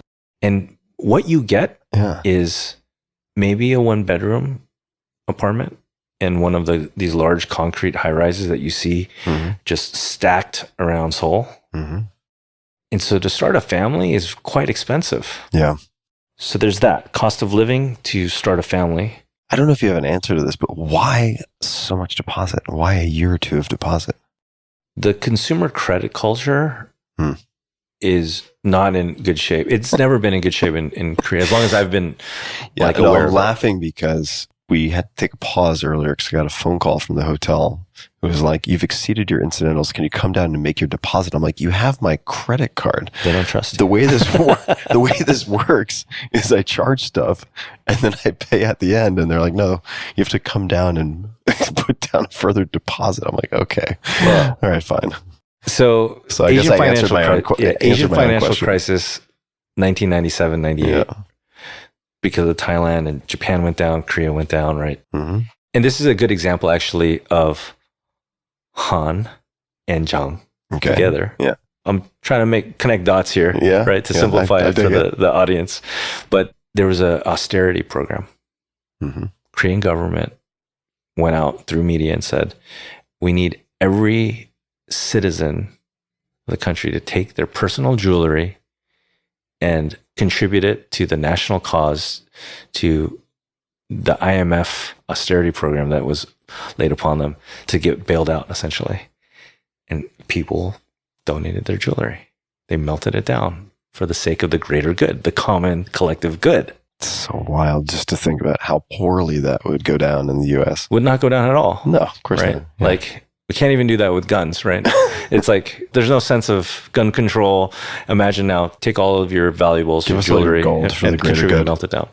But the other side of that is that there is a speculative gambling culture in investments, in real estate, and stocks, bonds, real estate, that was so bad in Korea that people were taking out credit cards at like 30% interest rates and buying consumer goods. Still happening today. The Korean consumer luxury market is the per capita highest market on the planet. Really? That's why you see all of these European luxury brands. Every single mall, they have huge stores. Luxury brands have been focused in on marketing to Koreans for now 5-10 years. There's this consumer goods culture here, and this consumerism, materialism that is problematic because a lot of it is on borrowed money. And so in the 90s, they had this problem, the subprime credit market for consumers. They even stopped derivatives trading in Korea because of it, because people were getting so upside down on their investment speculation. There is a speculative, almost gambling problem in investments. It got to the point where the left-wing government that was in power in the last administration, during COVID, a lot of wealthy people were buying properties, and they limited people from buying more than one second property so that you can buy a third. Can you imagine that in the US? Yeah. Again, something that would never happen in the US. So there is this sense of like, one, there's a class divide, and it's very expensive. It's a high cost of living to start a family, and it's also very hard to move up that. So why even go there? My other theory on this is that not only is it expensive, but social values are changing. Women have largely been unable to enter in the professional workplace, but that is changing, and that's a good thing. They can go work at a company and rise up and become an executive. So careers are now not just service employee careers, but actual executive careers, company careers, corporate careers in these conglomerates are now possible. And so as that shifts to be more balanced and fair, there's less young couples getting married early and having babies. So I think there's two things there that I would say, and I see that among like extended family members, friends. It is a very expensive proposition because you want them in the best schools. You're going to put them in the baseball hagwon.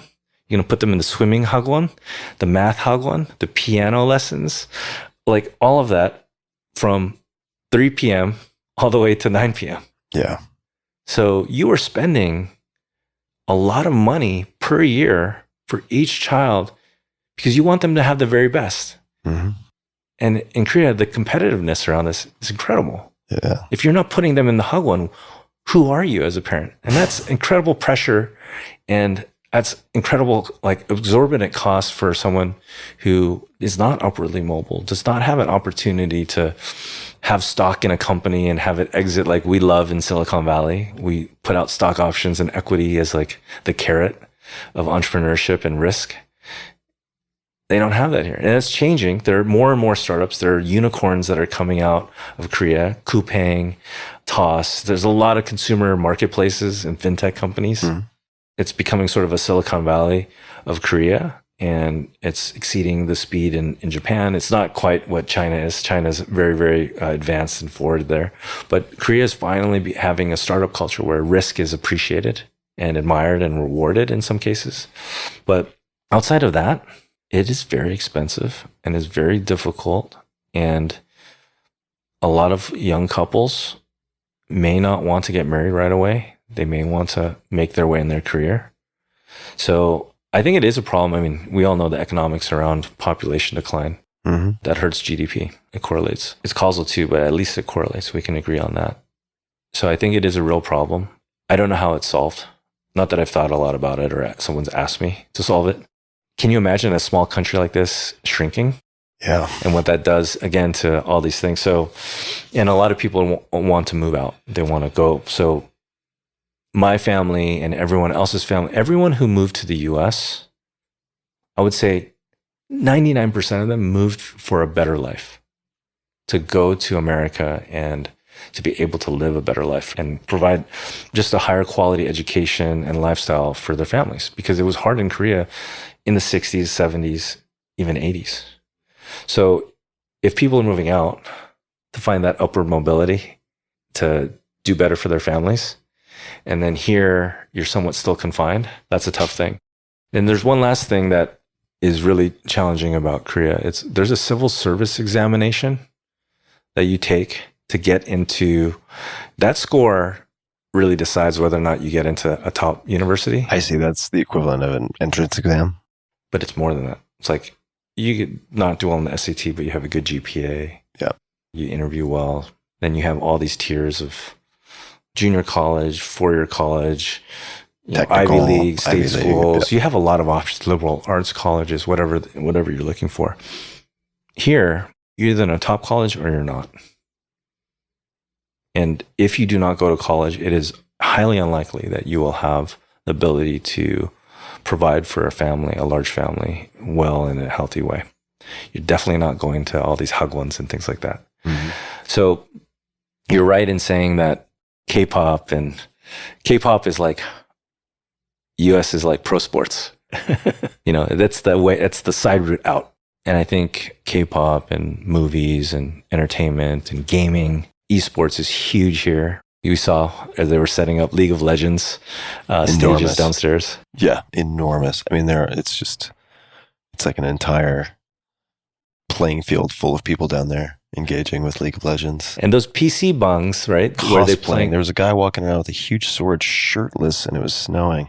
That is dedication. Let's switch gears to a little bit more about like what's happening in soft power.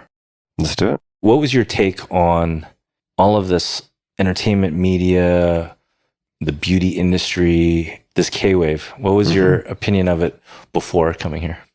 I've been paying very close attention to it for the last few years because I'm always curious to distinguish between trends and fads, right? I brought up Beanie Babies, not to throw Beanie Babies under the bus, but there are certain things that become fashionable because maybe a handful of celebrities are using X, fill in the blank, like Ugg boots had many lives. It's like a phoenix, or I could certainly list many, many different things. But how do you distinguish between that and, not to get too financy, but like a secular tailwind with some type of trend that is inevitable, right? Like penetration of broadband and smartphones. And also trying to identify the flywheels at play or the elements that contribute to momentum. So for instance, if you look at podcasting, and for a lot of people who have not had the engagement that I've had for 10 plus years now, or no, it's not 10 plus years, but as a listener, 10 plus years, but as a producer of a podcast, it's going to be 10 years next April. It seems like podcasts went from kind of nothing to everywhere, is the perception for someone who's only engaging with it now, but they heard about podcasts. They're like, wow, how did it become that everyone is now on a podcast, with a podcast, talking about podcasts? Seems like 5 years ago, there was nothing. Well, there was something 5 years ago, just like there was K-pop 5 years ago. But it suddenly seems like there's surround sound stereo, where it's on magazine covers and it's online everywhere, and there's news and your friends are talking about it, and there are documentaries. And sometimes that comes together as an emergent property of a bunch of unrelated events, but sometimes there's orchestration and architecture behind it.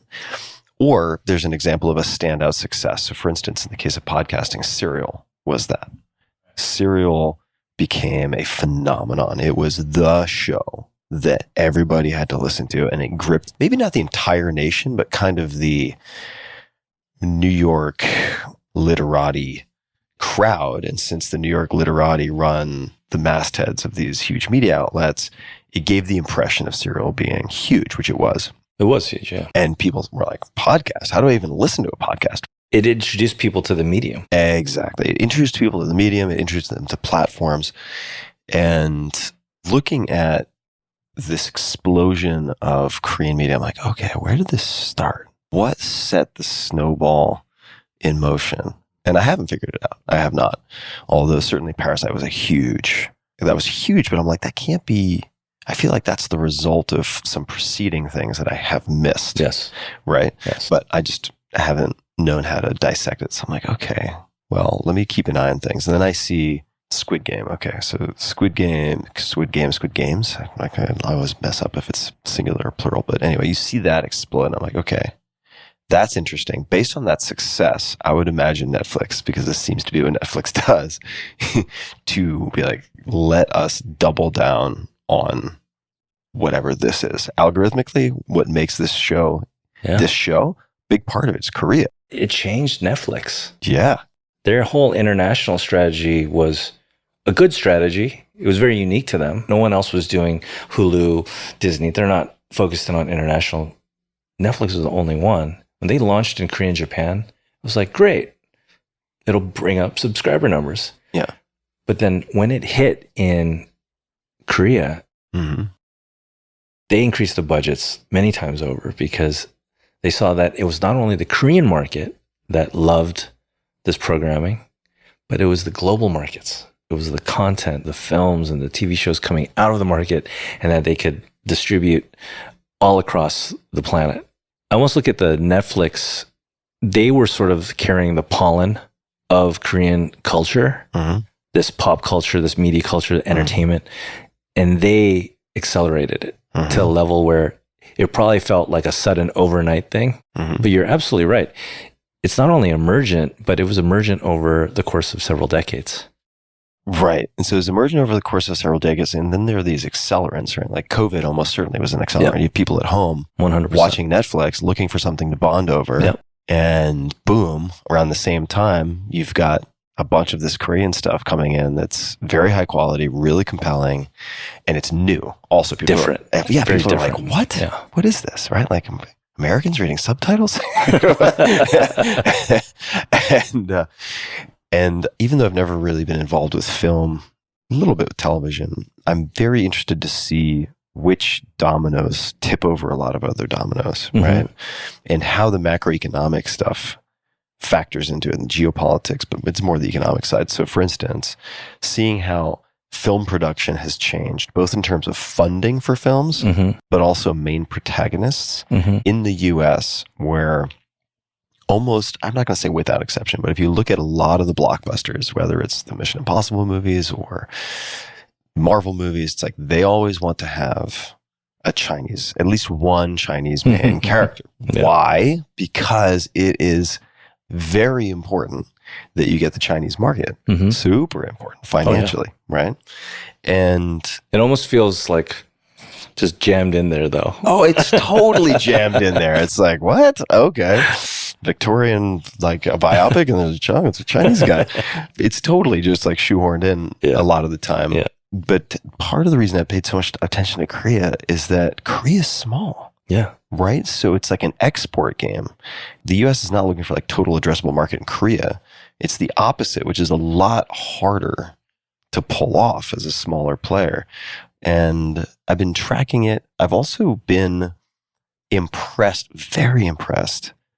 And this does not get, I don't think this gets enough airtime. So hopefully this podcast will make people explore a bit. Like Korean design and aesthetic is super sharp. And the best book design, I want to be fair, there are a couple of really good ones in terms of publishers who have published my books in foreign languages. The Korean publisher, maybe publishers for my books, have done an exceptional job with book design. And as you know, and as we've been discussing, education, important, right? Literacy, very high. Voracious readers in Korea, also true with Germany. It's disproportionately the case where, like, you look at how my books have performed in Germany, and it outperforms the UK plus Australia plus like almost everywhere outside of the US, because the culture itself values education and reading. But to your question about Korea, like K-pop, I mean, pop music in general, especially boy bands, girl bands, is not really my jam. But as a study, it's interesting for me because I feel like it could be anything. I read a book on Ryanair ages ago because I was like, okay, how did Ryanair suddenly seemingly become ubiquitous? How did this happen? Because if I can study that and I can study what's happening with K-pop and then Korean entertainment, maybe there's something I can learn that will allow me to, as an investor, predict this earlier, right? Where you have converging trends that are coming. For instance, like Shopify, we were talking about Shopify earlier today. That was, as far as I know, the first advisor to Shopify when they had like 10 employees. And is like, if you just looked at tech trends, if you were able to bet on the right team in e-commerce and setting up that kind of back-end plumbing for websites to be able to sell things, it's like, this is a trend that is going to continue. Doesn't seem to be any reasonable possibility that could be interrupted outside of like nuclear holocaust. So let's find the right team. And that maybe in retrospect seems obvious, but so do a lot of great companies. But if you can kind of see where things are converging, Uber, right, in our case would be another example of that, where it's like, okay, let's not look at, and this parallels to Korea, where it's like in the beginning, and you remember this, I mean, how many hundreds of people said no to Uber, right? Uber ended up on like Angel List early days, and like people are like, what? This is ridiculous. This is for black cars for the 1%ers in San Francisco's, boo, lame, tech bro, blah, blah, blah. And a lot of the professional investors who said no because they were like, well, let's look at the total addressable market for people who are going to use black cars. And look at what percentage Uber can manage to secure. And it's like, no, that's not the right way to look at it. It would be like looking at Parasite and these various TV shows and being like, all right, well, what's the population of Korea? Oh, it's declining. Well, what percentage of Koreans can you get to watch this? And it's like, no. You can expand the market. Right.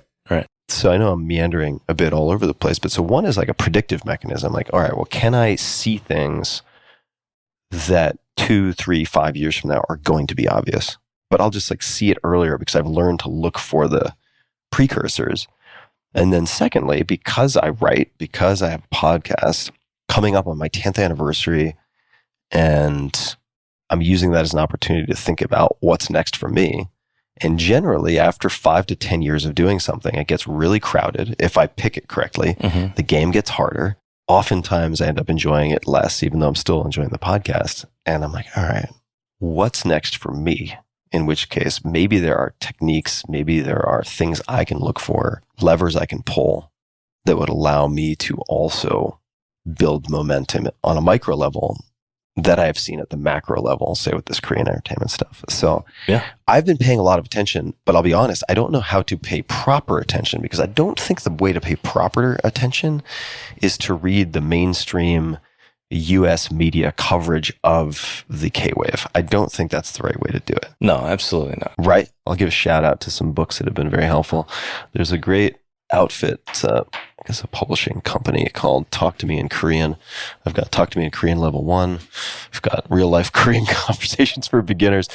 I'm hoping to improve my Korean enough that eventually at some point I could actually do some Korean language reading on this stuff or listening. I will say, in the week that we've been here, I was really honestly surprised at not only your ability to read Korean, Hangul, wherever we went, but to also deliver it and enunciate it in the right way.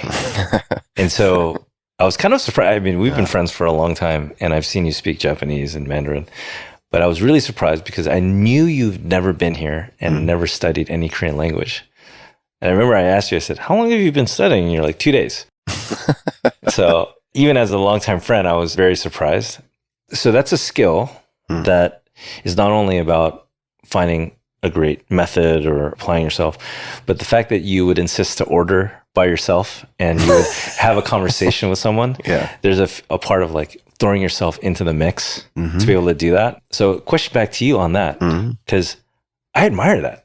That's amazing. Thank you. Like I've had to do that in Beijing and Shanghai with Mandarin. And because I look Asian, I can pass a little bit more when I'm speaking, I'm like, I say "대부지 한국어는," right? And so, and then I'll get a little bit of a pass, right? But you're a white guy, and you're coming in here confident. So I know that you've learned a lot of Asian languages and you're fluent in 2 of them.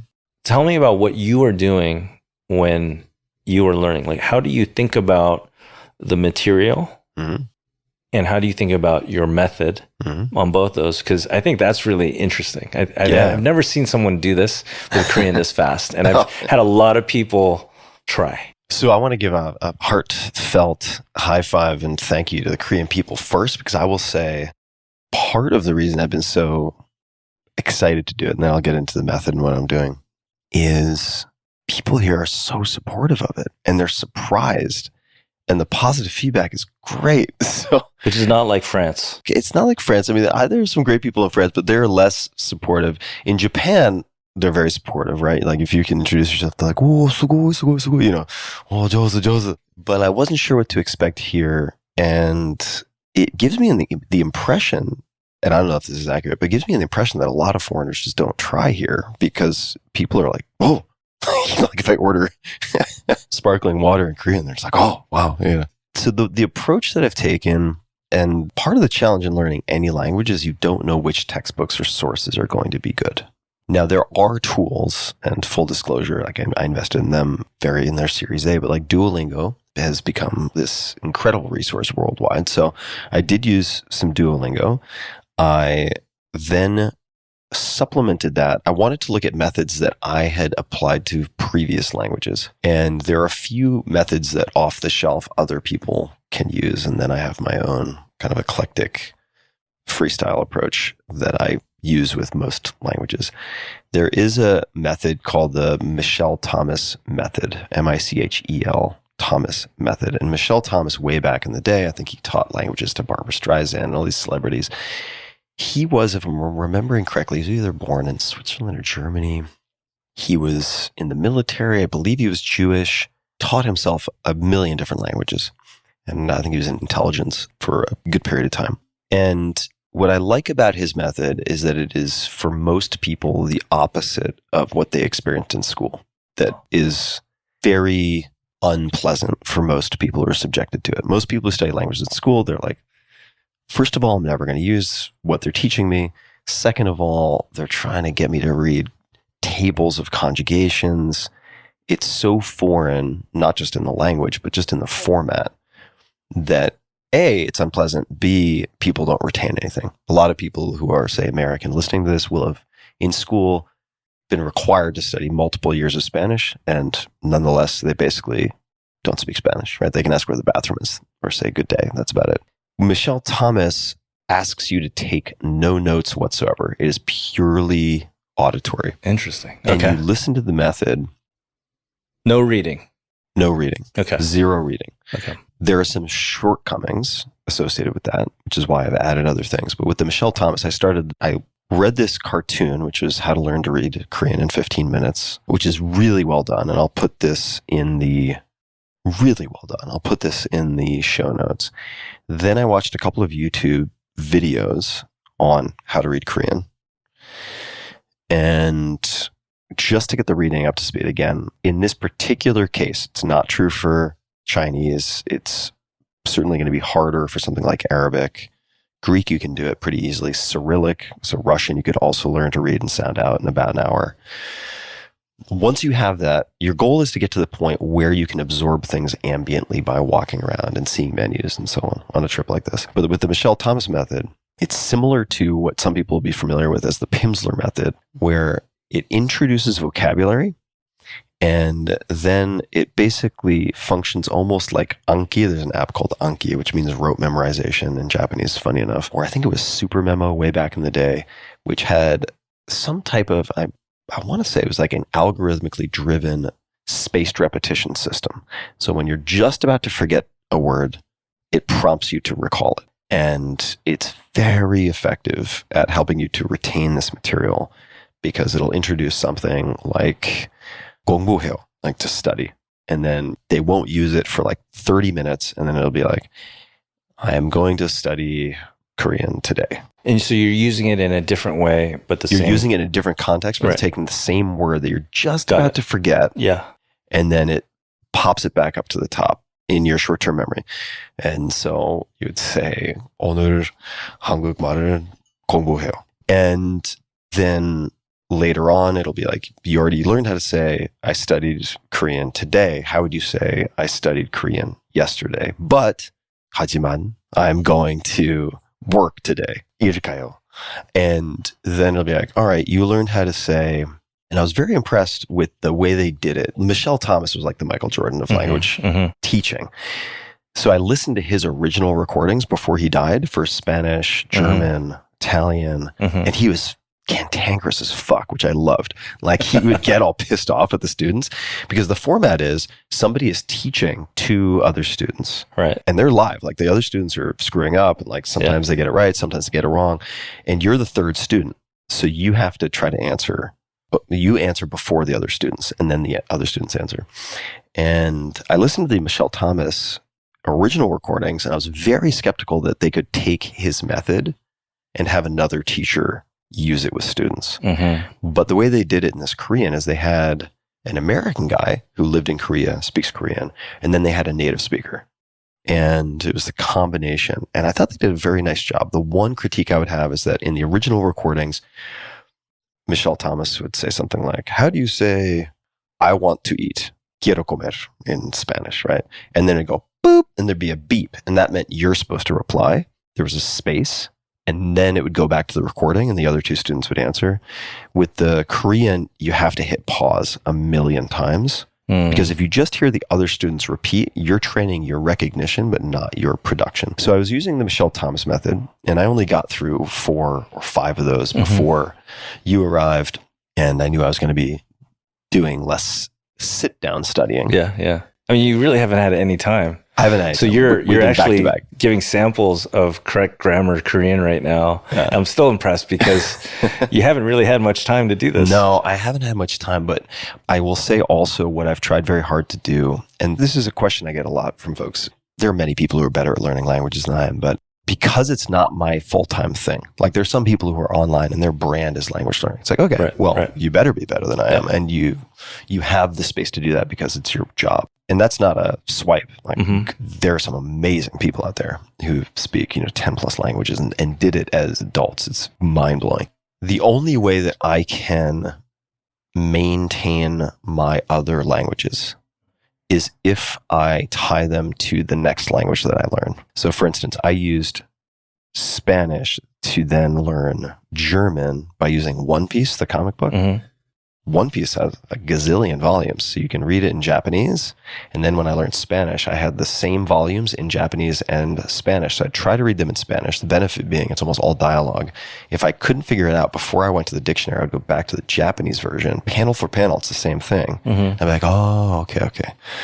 And then I'm tying the Japanese to the Spanish. And then when I learned German a couple months later, which I've totally forgotten, unfortunately, German's gone. So sorry about that, guys. Es tut mir sehr leid, but I've forgotten it all. Then I used the Spanish One Piece to learn the German One Piece. This is a Japanese manga comic book that is legendary. It's the highest grossing franchise out of Japan as far as manga go, above Dragon Ball Z and all of those. And with the Korean, I knew reading was the key unlock. Reading was number one. The second piece was that I had to tie it to something else I already knew. And I did that with Japanese and Korean. Yeah, a lot of strong similarities. So for instance, even though they wouldn't admit it. No, exactly. This is where I have to be so careful because now I'm coming here and I can know the history, but I'm like, shit, I don't want to piss people off. You know what's really interesting is a lot of Koreans speak Japanese. Yeah. Very well. Yeah, you have a lot of tarot card reading places here, which I did not expect at all. And a lot of them say that they can also do the readings in Japanese. I've seen a number of signs. That's probably because there are a lot of Japanese tourists. Oh, for sure. Yeah. A lot of Japanese women love coming for tour guided trips in Korea, going to the locations in the storyline of Korean dramas and movies. Dramas. It's like the Americans who go to Dubrovnik or wherever to see the Game of Thrones places. No, it's a whole travel tourist sector. Wow. And it's not just Japanese. It's, other Asian groups and Europeans. Actually, here's a funny, interesting fact. Someone from Naver, which is one of the big public internet companies here, kind of like Yahoo or Google. Side note, if you think you're going to use Google Maps here, you're not. You're going to have to download Naver or Kakao Maps. Yeah. So the super app thing is real here, by the way. Yeah. What Elon wants to do with Twitter has only been done really in like Asia WeChat. And maybe Latin America, right? Yeah. You're talking like a WeChat type of thing? Yeah. Where you can do everything in one app. Yeah. So someone from Naver told me in a meeting that K-pop is so big and all the different the digital artwork and media and content and all the things that you can buy and consume around that type of artist. Like think about all the merch, digital merch. Said France is actually a larger market than the domestic market. Wow.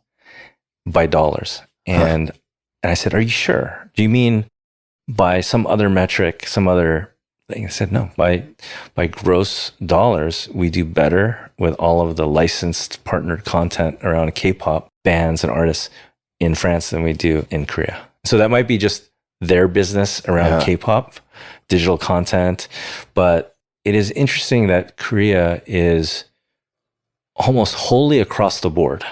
To your point about Netflix, to your point about what to learn, it is an export society. It is an export economy. They are shipping things like steel They're shipping things like chips, Yeah. wireless smartphones. Mm-hmm. They're now starting to ship a software in marketplaces. They're moving out, and they're also in that other side of soft power. They're exporting movies, books, TV series, music, fashion, beauty.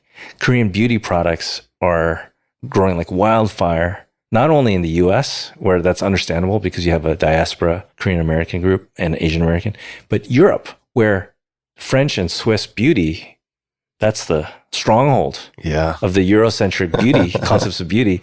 Korean products are becoming luxury products there, next to the LVMH and the Kering Group products, right? And so I think if there's anything to learn from that export mindset, I mean, you mentioned about how you felt like the book publishing and the design, there's bakeries that are, and this is really following suit of what Japan did over the last 40 or 50 years. It was a contract manufacturing economy that became an original OEM design economy. They leveraged what they had learned and they did it better. Like the story of Japanese whiskey Yeah. is incredible, right? Yeah. They sent one guy to go learn from the masters in Scotland, and he came back and started Suntory, Yeah. right? It's wild. And I think a lot of that was learned by Koreans, and they started learning that in heavy industry. The main street in Gangnam is called Teheranno. Okay, so just as a quick footnote for people. So if you remember that's another breakthrough moment, kind of like Serial, Gangnam Style. That music video passed 1 billion views, and people are like, "What the hell is going on?" Gangnam Total Style. breakthrough moment for Yeah. Korean culture. Yeah. So As an export. And Gangnam is a neighborhood. Yeah, Yeah. Gangnam is the most modern district in Seoul. It's the newest modern area of office buildings. We went there the other day. A lot of LED walls and fancy stores, things like that. It's the new Seoul. Korea's shifted from an economy of contract manufacturing. Samsung was a contract manufacturer for Japanese companies, electronics companies, as well as having all these other businesses in the larger conglomerate. But in the beginning, a lot of this was shipping, import, export, heavy industry, things like that. And then there were contract manufacturers for Sony. Sony was originally a contract manufacturer for American consumer electronics companies. So there was a transition. But there was a moment in Korean history where the export of labor, this skilled industrial labor, was what helped bring revenue and country alliances to Korea, which was a very poor country at the time. So the main road in Gangnam is called Teheranno. And the reason why it's called Teheranno is that Iran, when it was a capitalist, liberal country in the 70s and the 60s too, hired a lot of Korean workforce. So did Saudi Arabia and other countries to come be the skilled labor. In other countries, like Koreans were the miners. In Germany, they got exported there to be the miners because no one domestically wanted to be a miner because you had a high likelihood of death, emphysema. So the reason why it's called Teheranno is that it's in tribute to their friends in Iran who gave them all this economic uplift through labor and revenue, and they named it after Tehran. Wow. And so that's why it's called Teheranno. And if you look at like the history of Korea, it was, we will export our men and our women as nurses and our men as hard labor in these industrial roles. And then it was shipping, then it was steel, and then they moved up the pyramid in terms of becoming a service economy into a manufacturing economy, and then to a knowledge worker service economy, right? And they started creating original chip designs, working on broadband, and being the leaders in broadband, both wireless and fiber broadband. I was speaking with one of the leading wireless telcos here, and they're not like AT&T and Verizon back home. They are like the big tech companies that have software. And he was telling me that Singtel and other regional wireless companies, mobile carriers in Asia, often come to them to ask them about the newest technology, how they should approach their own strategies around this, around LTE, 5G, and now around AI. Mm-hmm. And so wireless telecom companies here are building their own language models, Yeah, that's which wild. you would never expect AT&T and Verizon to go compete with OpenAI. Yeah. And so there is this accelerated sense of we must achieve something tomorrow because we're already behind. And that is a very Korean mentality. What we were talking about with Han and Jang, I'm going to try to bring this all together in a theory, in a grand theory. But this grand theory is also that tomorrow is not guaranteed for South Koreans. There's a well understood tension with North Korea that at any moment, this could all be over. I don't truly understand it because I'm an American. I live in California. But my parents, the older generation, they feel it. They talk about it. They obsess over it. If you look at newscasts, you look at books, you look at YouTube, this is like the hot topic. What to do about this? How do we reunify? Or do we not? And I think because tomorrow is not guaranteed, they're living in the moment to do exactly what they want as fast as possible with an impatience that expresses itself as so industrious, so productive. Look at them cranking out, such a small country, cranking out films that are winning at Cannes Film Festival, the Palme d'Or there, Oscars here, largest, most successful artists, music artists in the world, most, high growth cosmetic beauty brands, largest mobile smartphone manufacturer other than Apple. Why is this coming from this small country? My opinion on this, and people can disagree, and many would, is that they are designed in their mindset and raised with, if you don't do it now, you may never have a chance to do it again later.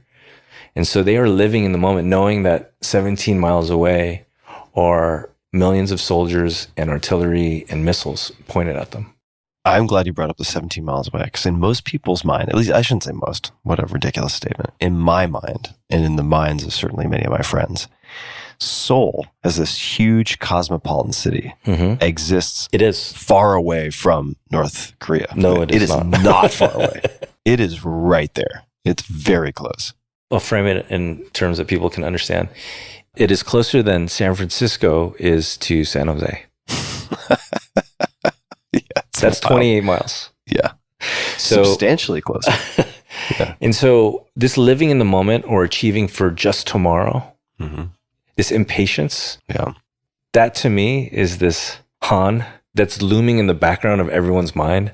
And this angst about upward mobility and being able to achieve, that pushes Koreans out in the diaspora to become gyopo because they can't do it here because the system won't allow it. It's kinetic and it's sometimes ugly and painful, but it's kinetic and it's the craziest thing. And when people come here, even me, for me, like who understands this somewhat, and I come in as a half insider, half outsider, I get this sense, and it's very emotional for me, actually. Like in the US, I feel very stoic about all that's happening. I feel like I was raised in that. But when I come back here, it's like I'm going into this other dimension where everyone here is moving twice as fast. It's like the feeling like when you go to New York, the physical kinetic aspect of what's happening there. You're like, wow, LA people are moving so slowly, physically moving slowly. Yeah. And in New York, you're like, you feel tired after like a couple of days in Manhattan. You come to Korea, I think only New Yorkers can really understand living in Seoul because you have to move fast. It's kinetic. It is hyperkinetic. And I think people should visit, man. I really do. I think people should visit and learn some Korean. It's such a beautiful language. The writing, especially if you've only ever read Romanized alphabet, what a fun thing to stretch your brain and learn some Korean Hangul, because it's so, as you said, regular. Like once you have it, you have it. It's not like English where you can have fish, like pho is F-I-S-H, and then enough is O-F. F-F, same sound, O-U-G-H. It's like, oh my God, this language, it's a mess. It's a complete mess. And Korean is super regular. And what I would say also about language, just as an addendum to what we're talking about, is if you learn 10 sentences, anybody can learn 10 sentences, anybody. It will fundamentally change your experience in a country. Full stop. People will respond to you differently. You will also be a better guest in that country. And it's fun. and you can learn 10 sentences. It's not that hard. And there's going to be stuff. For instance, I love sparkling water. I know every day I'm going to ask for sparkling water. So it's like, 탄산수 주세요. Learn how to ask for sparkling water. And then like every time I get an omelet, it's like, oh, yeah, there's no salt and pepper. Why is there no salt and pepper in this country? And then I'm like, I know I'm going to have to ask for at least salt. So it's like, learn how to say salt. And there are a couple of other just fun tips for folks. Like you can come up with a couple of, because you're going to be entertaining as a foreigner trying to learn a foreign language like Korean. So, learn a couple of things that are like off menu. Because like, where's the bathroom is on menu. Like they would expect that's something you would learn. Well, asking for food, I mean, so what's been your thought about Korean food so far? I mean, you've had Korean food in the US or, that version of it. So what do you think so far? Oh man, Korean food is incredible. Let's give a couple, just on the language thing, I'll wrap it up real fast, which is like learn a couple of phrases that are kind of funny. So for instance, in almost any language, you can learn to say something like long time no see, which by the way, in English is borrowed directly from Chinese. 好久不见. Long time no see. But you can, 히사시부리잖아요. Like in Japanese or here, like, 오래간만입니다. Like use a really polite form and there people Wow, that was good. Oh, thanks. And people are like, what? Like, and I'm like, I'm just kidding. It's not that long. And people get a good laugh out of it. So you can learn a couple of things like that. Or like, 천천히 하세요. Like just like, like no rush, take it easy, like do it slowly. So learn a couple of things like that and you'll just have a better time. Korean food is fucking amazing. It's so good. It's so good. And I did have a funny experience, so I'll be honest. I have not had much Korean barbecue, but I wanted to, of course, have Korean barbecue. And went out to Korean barbecue and there were a bunch of side dishes and I started like eating the salad because it looked like an appetizer. The guys were like, that's not an appetizer. That's a side dish that you eat when the beef comes out. I was like, oh, okay, great. So the beef comes out and number one. And it was kalbi? Kalbi? I'm not sure. Korean barbecue? Short rib? It wasn't short rib. It was different cuts. It wasn't short rib in this case. It wasn't kalbi. However, the meat comes out and I was like, oh, because, in Japan, it's like, if you have meat, you have rice. Yeah. And I was like, oh, we're going to eat rice with it. And they're like, well, no, you kind of have the rice like a dessert. And I was like, okay. Never would have guessed that. So you have the rice at the end, at least we did. I'm 2 for 2 at this now. And had some, what was it? It was like fermented soybean soup towards the end. But another aspect that I had never run into, and this leads to a couple of open questions for me, is I think it was sesame oil. Yeah. And one of the guys with me was like, yeah, this is kind of our olive oil. Yeah. Like we dipped the beef into the sesame oil, which I'd never done before. And I was like, okay. The sesame oil was sort of like a condiment, right? It was like how you dip bread. And so you eat this, it's basically just all meat all the time for a section. You have a little bit of kimchi, a little bit of this, a little bit of that. And what I loved was also in this particular case, and I think this is not true everywhere, but they were using charcoal instead of just, say, some kind of burner with gas. And the heat was so high that these thick cuts were cooking pretty much completely within a handful of minutes. Yeah. The other thing unique in my experience with Korea versus anywhere I've been in East Asia, even Central Asia, is you guys use scissors a lot. Scissors for the meat, scissors for cutting stuff. Yeah. And by the way, that annoys my wife so much because I cook a lot of barbecue. Yeah. I'm a self-professed grill master for my family. Yeah. I have meat scissors. Oh, yeah. And I'm constantly clipping. Yeah, why the hell would you use a knife? It makes so much sense. Well, have you seen the Korean meat scissors that have the bottle cap opener for beer? Oh, that's genius. Right in the middle. That makes all the sense in the world. Yeah, it makes all the sense in the world. So Korean barbecue has been amazing. And I would say I was surprised, and I shouldn't be, but I came in blank slate, right? I really didn't know what I was going to experience here. But if you go to where you took me, for instance, people hear the word Hyundai and they think car, like low-end car. Yeah. But if you go to the Hyundai department store, which is super luxe, super deluxe, beautiful, and trust me, I'm not a department store guy, but this is like the most beautiful department store I've ever been in. And the entire basement, which is like a city, is this food court. But food court is a bullshit term for what this is. It is just this never-ending sea of culinary delights of every variety. And the ice cream, the croissants, the pastries, Korea really knows how to do food. The food is spectacular. And I think that is actually the most important part of Korean soft power. If we're talking about this as an export economy, Yeah. it is the first thing that people loved, even before K-pop. Food. There's not one person that I've taken to Korean barbecue for the first time that hasn't said, I cannot believe I've never eaten this before. Yeah. This is incredible. I'll give you a funny story about Austin, your current city. Mm-hmm. Back in 2011, Mm-hmm. I was down there for South by Southwest. My startup has just launched. It was a music app startup. And a friend from Food and Wine magazine asked me if I wanted to be a contestant in a barbecue sauce contest in Austin as part of South by Southwest. I said, sure. I said, what do I need to do? Well, you need to go out and get your own materials at the grocery store. And then you're going to compete and we're going to grill. Everyone's going to be around there. There's going to be a whole audience and it's going to be an audience participation and vote. So I was like, I only know how to cook one type of barbecue, but I'll try. So I basically did an American barbecue recipe and I took a Korean barbecue recipe, which my mother taught me. And I knew like the back of my hand, I could do that in my sleep. So I got soy sauce, I got sesame oil, I got pears. I got like Bartlett pears because they didn't have the Asian pears in Austin. Yeah. And then brown sugar, Coca-Cola. Wow. Coca-Cola. Garlic, sesame seeds, everything. Mm-hmm. And I made a Korean barbecue marinade. And then I put in like the tomatoes and I got some molasses, put that in there. And I made this whole big pot and I put some onions in there too, just to give it a little bit more kick. And I put it in the pot. I didn't describe it to anyone. So I made a Korean barbecue marinade in a Texas style. Mm-hmm. And I put it in this big pot. And I had a friend there, Michael Galpert, who was from New York at the time. He was watching me do this whole thing. Everyone else had done some sort of like Carolina barbecue or Memphis barbecue. And you'd go up and you'd take these grilled chicken drumsticks and these baby back ribs that were unsauced and unseasoned, but grilled. And people would go try it. And everyone loved it. My pot, the whole thing was like whose pot would get lower first.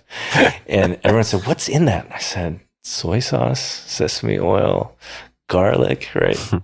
I said, I'm sorry, I don't have any kimchi for you, but it would just top it off. And so I really feel like of all the soft power things, of all the exports, cultural exports, Korean food is the most important one. Oh, because incredible. Look, I will not be that overly proud Korean American and say this is better than everyone else. I will say that Korean food is the best food on the planet. I've tried everything. I love Japanese food. I love Mexican food. I love Italian food, French food, obviously in fine dining. But I think Korean food is the original export, other than the skilled labor from the 60s and 70s. And whenever you see a Korean restaurant, if you go there. This is like learning Korean when you go to Seoul, when you visit Seoul. If you find a Korean restaurant in your town, wherever you are, go up to them and practice your Korean. Yeah. And ask them, what would you eat? You can speak English to them, it's fine. But say, what would you eat? And say, I heard that Koreans have great stews. Do you have a stew? Sundubujigae, 된장찌개. Jjigae. And these stews, Korean food is comfort food. Yeah. There are a lot of people trying to make upscale food, and there are people like Corey Lee at Bennu in San Francisco and David Chang at Momofuku that have perfected an upscale version of Korean food. But Korean food is comfort food. It's home cooking food. We had food the other day, and I was saying, you got to eat the stuff that's like, this is a poor country's food, and that's the best stuff. The other stuff is great. So anyways, I wanted to give kudos to the original Korean export that everyone loves, which is Korean barbecue. Korean barbecue and Korean food. And the stews, I didn't expect to be broadsided by the stews. They're so delicious. And fair warning, it can get pretty spicy. Korean food can get pretty spicy. So You can get murky. You can get murky. Like you don't, unless you're Korean or unless you've looked at the recipe and the preparation, kind of don't know what's in there. murky. And you can definitely earn points also just by speaking a little bit of Korean. You can just say like, 한국 음식 아주 좋아요. You get 1,000 points of credit from any Korean if you try to speak the language. They love it. It'll smooth all rough edges on anything that you're talking about with them if you at least try. Just a word or two, right? Thank you. I guess 맛있어요. It's like, yeah, it is. So you could say, if you want to say it's really good or very good, you say 아주 맛있어요. 아주 맛있어요. Or 참. 아주 or 참. Oh, 참 is a good one. Or 굉장히. 굉장히. Yeah, that's 굉장히 맛있어요. And when you're eating, if you don't finish it, that's a silent way of saying it wasn't good. I learned this the hard way I flew, this is what I do. I flew to LA, then I went to San Diego because I wanted to train with a Korean archery coach. Mm-hmm. Because there are a couple things I'll just mention in passing. We got to talk about why the sports that Koreans are particularly good at. Yeah, I mean, for a long time, maybe even still, breakdancing, Koreans were many levels above everybody else. I mean, they were by far the best in the world. Archery, by far the best in the world. Somebody can fact check this, but I think the women's archery gold medal has been taken by Koreans for every Olympics since the Koreans started competing. I mean, it's like, I actually know a lot about why that's the case on the archery side, because it's like systematized at every level of education, and it's a very big deal. But I went out to, he was like, you and me, we're going to have dinner. And that's not really the thing you say no to. So I'm like, of course we're going to have dinner. So I go out to Korean barbecue, and he ordered so much food. I mean, I'm 170 now. I used to be at my highest, and I wasn't fat, 220. Like, I can eat. And he buried me in food. But then he said to me, like, I still had all this food in front of me, and he's like, yeah, you can't leave that. Basically, he's like, you gotta eat that. I was like, okay. Yeah, that's like, yeah. He's like, yeah, you can't leave rice uneaten. Yeah. Take off your shoes, bow, say the food is good, finish your plate and bowl, and all is good. Yeah. Everything's good. Everything's great. I wanted to talk a little bit about the Baek Namjoon film. The Namjoon So just talking a little bit about film. We were at Sundance together in Utah. Park City, great city. Great place. Best time to go skiing or snowboarding is during Sundance. Because nobody's skiing. They're all at the festival, and then the locals don't want to get anywhere near the place. That's right. Because it's mayhem. We premiered our documentary on... Just to be clear, our is not me and Steve's. Oh, no, sorry. The collective we or our is the great director and team, including Steve Yoon, actor, but also executive producer on this film with me. And you came to that. But I would love to hear some of your thoughts on this, because he is the most famous Korean artist. Well, why don't you tell people the title? The title of the documentary of this Korean artist is Moon is the Oldest TV. It's on Apple, and it'll be on Netflix probably by the time this podcast comes out, which will be great. And the quick background, the high-level background is Namjoon Park, or in Korean we would say Baek Namjoon, because we say the last name first. Baek Namjoon is the most famous Korean artist of the 20th century, was the father of digital and video art. So whenever you see like TVs all set up in an array like a human displays. Yeah, and he did the TV Buddha, which is probably his most famous work, with a camera constantly taking video on a cathode ray tube of a sitting Buddha statue, and the Buddha's looking at himself. And he coined the term information superhighway and kind of predicted social media. He is well regarded in the art world, but not really known outside, which is kind of interesting.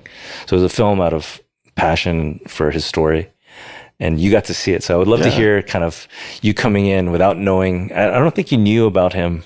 Yeah, I knew very little about him. I mean, really just what you had told me. And I really enjoyed the window into his personal story, his creative process, his insanity on some level. He's in the sense that he was highly experimental. Also, and this is true for so many artists and innovators, deeply tortured might be too strong a word, but I went through some very difficult times had very little money at points. I remember the footage of one of his apartments just caving in and like Lower the East water Side. coming Yeah, through the yeah. ceilings. And the difficulty in forging a path and experimenting when you're not getting a lot of applause from any majority whatsoever. And how incredibly trying that is. Because it's one thing to be, say, an entrepreneur in Silicon Valley in a culture where the risk taker is lionized and even failure on some level, on many levels, is accepted, where you'll be applauded for trying versus what he was doing, which is true, I think, for most people in most cultures and most times, which is really operating at the fringe with other people who are doing this type of experimentation, not just artists, but also technologists, and taking the path less traveled, which is really, really painful at times. And in many instances, not financially rewarding. So I was just impressed with his tenacity, and he's also just such a character. And I said this to you the other day, but one of my favorite lines was, Namjoon Paik spoke many languages, none of them well. And it's just he spoke a lot of languages, but they were all broken. He spoke Pikish. He spoke Pikish, and I found that so endearing. Real endearing guy as well. Well, his story is really interesting. He is one of those breakthrough moments for Korean culture and society, in that he was the only internationally known artist in the 70s, 80s, 90s, and even into the 2000s. And then he passed away in that decade. He was the ambassador or the representative, as crazy as he might have seemed to everyone, that in the art world, he was appreciated, admired, and followed for that. And it's very un-Korean for that time period. You have to remember that at that time period, Korea was under essentially a dictatorial, a somewhat elected administration. And to clarify for folks also, I mean, he was in Germany, he was in the US. He was part of the diaspora. Yeah, he was part of the diaspora. If he had done what he was doing in Korea, he would have been censored. It was too weird. It was too out there. It was too counter-political on all respects. And even when he visited, you saw that footage. He was nervous that he would not be able to leave Korea and that he would get locked up. Yeah, when he visited much later. Right. But they embraced him, which is really interesting, because if he had done all that here, he would have been shut down.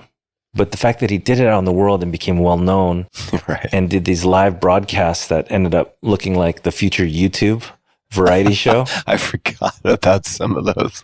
Oh my God. Yeah. I mean, in the show notes, you got to put a link to this. And Yeah, there's a free streaming link, I think, somewhere, so it won't be about like a commercial thing. But he became such a popular figure in Korea despite doing that out there, and it was something that if he had done it here, it would have been panned, right? Yeah. And maybe censored, right? Mm-hmm. And I think that is part of that Han. He struggled with mental health. Yeah, big time. With relationships, with his own art and his own identity and failure. And in a weird way, it's sort of he represented the unexpected hero to a lot of artists and thinkers of the time. There was a thing in Korean music before K-pop. There was an extremely underground, small, but amazing jazz and rock scene, especially psych rock. There was a band called High Five and High Six. What is that? I mean, the best version of Inagata Davida is an obscure Korean psych rock band. What is psych rock? This is a genre that I'm not familiar with. Psych rock is psychedelic rock, right? Oh, I got it. Okay. And It's like psychological rock? In the 60s and 70s, when that was popular in the US, Yeah. Koreans were doing that. But here's the thing. Government censors back then would shut down anything that looked a little suspect, edgy, and counter to the counterculture. Represented counterculture at the time. So they would put out these album covers on the LPs that looked like flowers and blue sky and clouds and just really weird, fluffy covers, right? Yeah. But the music inside was serious. And it was trippy. Right. It was intense. Yeah. And so So it was like Little House on the Prairie on the front and then Rammstein on the inside. kind of, yeah. It's like, judge this book by its cover, please. Yeah. Because inside is some really like, Subversive like, stuff. not only subversive, but they were dancing to this, enjoying this inside of small clubs and bars and apartments, because this couldn't be a thing that you could do in a big concert hall. Mm-hmm. Mm-hmm. The government censors are there, right? Yeah. So I want to call out that the diaspora is really important to a lot of what's happened too. So if you look at a lot of K-pop people are coming back from the US and coming back from other countries where they've learned something, another culture, and they're bringing it back and they're adding to it here. Yeah. So a lot of the dance groups, I actually sponsored the first World B-Boy Championships called R16 in Seoul in 2008. No kidding. Yeah. Didn't know that. And all the best B-Boy crews from around the world, France, it was all country-based. It's like an Olympics. It's like France versus Japan, US versus Korea, right? And everyone convened in Seoul, outskirts of Seoul, and it was government supported, which is the craziest thing. And it was an incredible moment, but it was very clear that dance culture here, which is very strong today, came from the Korean gyopo that had come back. They brought it from New York, they brought it from LA, and they brought it back and improved it. Yeah. And cooking, the same thing. There's a lot of chefs that have come back from the US or France or UK and come back to Seoul. So there's this export, but then there's also this reverse immigration happening where they're coming back. So it's a really exciting time to be in Seoul. Startups are rising, and that's now a new career option. There's still huge problems with North and South Korea, the tension and the geopolitical like fear and anxiety that happens, but there's something really dynamic, and it feels like we don't know how long this will last. Not just because of like the danger of geopolitical stuff, but also because of, does it get dialed in like Tokyo one day and becomes everything gets really locked in, defined, just in terms and of immovable. like stasis. Yeah. And right now it feels really like transitional. Yeah. I mean, it feels to me at least, and look, I've only been here 5 days, so what do I know? But I pay a lot of attention to first impressions, and it has a very alive feeling to it. It has, similar to the way that, in a sense, like the way that Austin feels right now, has like an adolescent growth feeling to it. There's a lot of energy and there's a lot of velocity. Like there's many things being built, at least I'm speaking about Austin now, but like restaurants being opened, companies being started, people moving companies there, lots of people moving there for the cultural stuff. It has a feeling of being pregnant with possibilities, which is the vibe that I get here walking through these neighborhoods. I'm like, okay, yeah, I bet if I come back here in 3-5 years, like Totally different. 70% of these stores will have changed. I mean, there'll be a lot of differences. The director, Amanda Kim, of the documentary, the Nam June-paik documentary, she lived in New York and she lives in Paris now. We did a premiere screening here, and she said that it was so emotional, even though she hasn't spent a lot of time in Korea, so emotional to have been the director to present to Koreans this film about the most important artist of all Korean people in the modern era, to present that back. And she said it was just not only a mind-blowing experience for her as a director, but as a Korean gyopo coming back to present that. And so this is something that I think a lot of, any of your listeners who are Korean American or Asian American or even from India and thinking about that reverse brain drain, as they call it. Mm-hmm. Yeah, the cycle, like the cycling back, the feedback loop. So important. Mm-hmm. The one thing, we were eating mandu the other day. Mandu is a Mongolian word. That's a Mongolian word. China uses, certain parts of China use mandu. Korea uses mandu. Turkey uses mandu. Pakistan uses mandu. Food is the original spice in food carried by Mongolians, Romans. It's the original cultural export. Yeah. Korean food, Korean film, Korean music, Korean beauty, all of this is the only thing that will keep Korea alive in perpetuity. Mm. This could all be gone. Mm. It's too small of a country, too small of a population, on too tenuous of a peninsula, literally in the geographic center of all the tension in the region.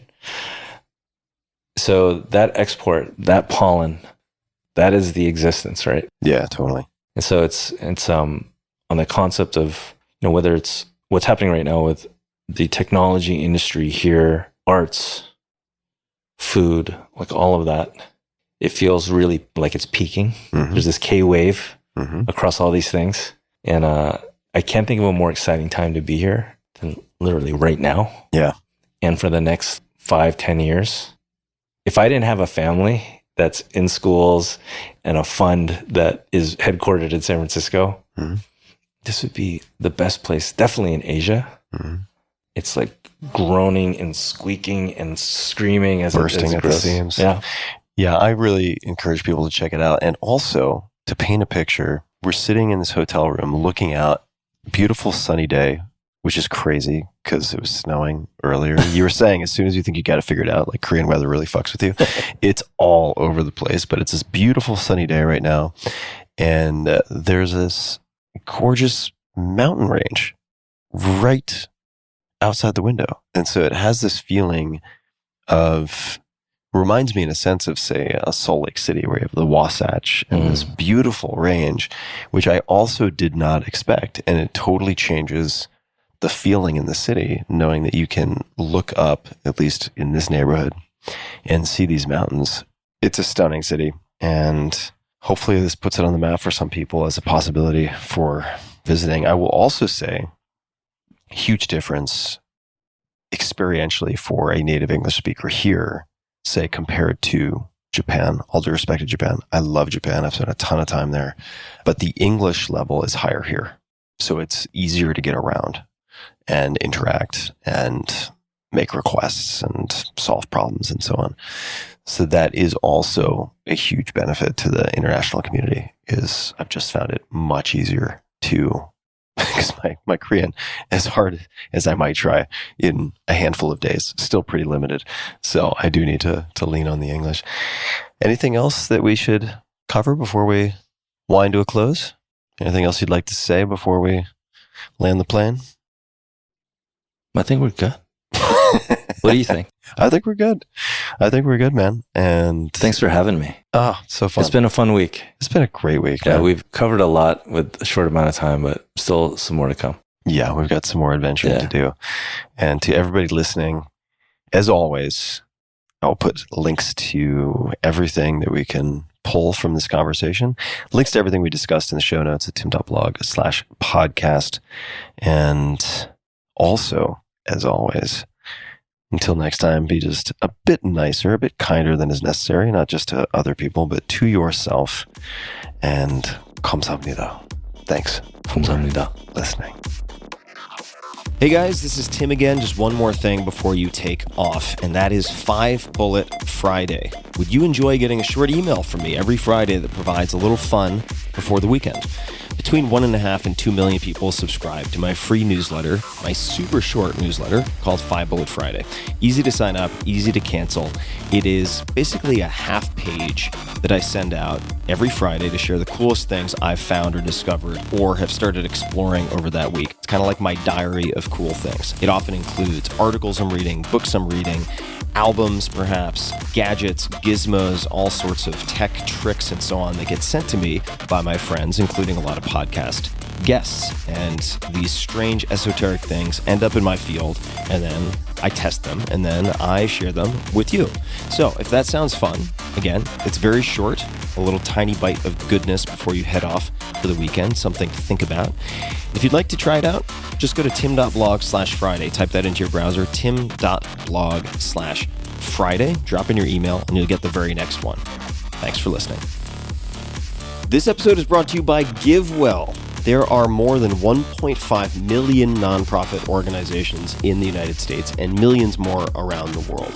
It is very hard to separate the signal from the noise. What I mean by that is how do you know which few could actually make a big impact with your donation, rather than frittering it away with operational expenses and ineffective initiatives? Well, GiveWell has done the hard work. GiveWell was founded to help donors answer that question precisely. They pore over independent studies and charity data to help donors direct their funds to evidence-backed organizations that are saving and improving lives.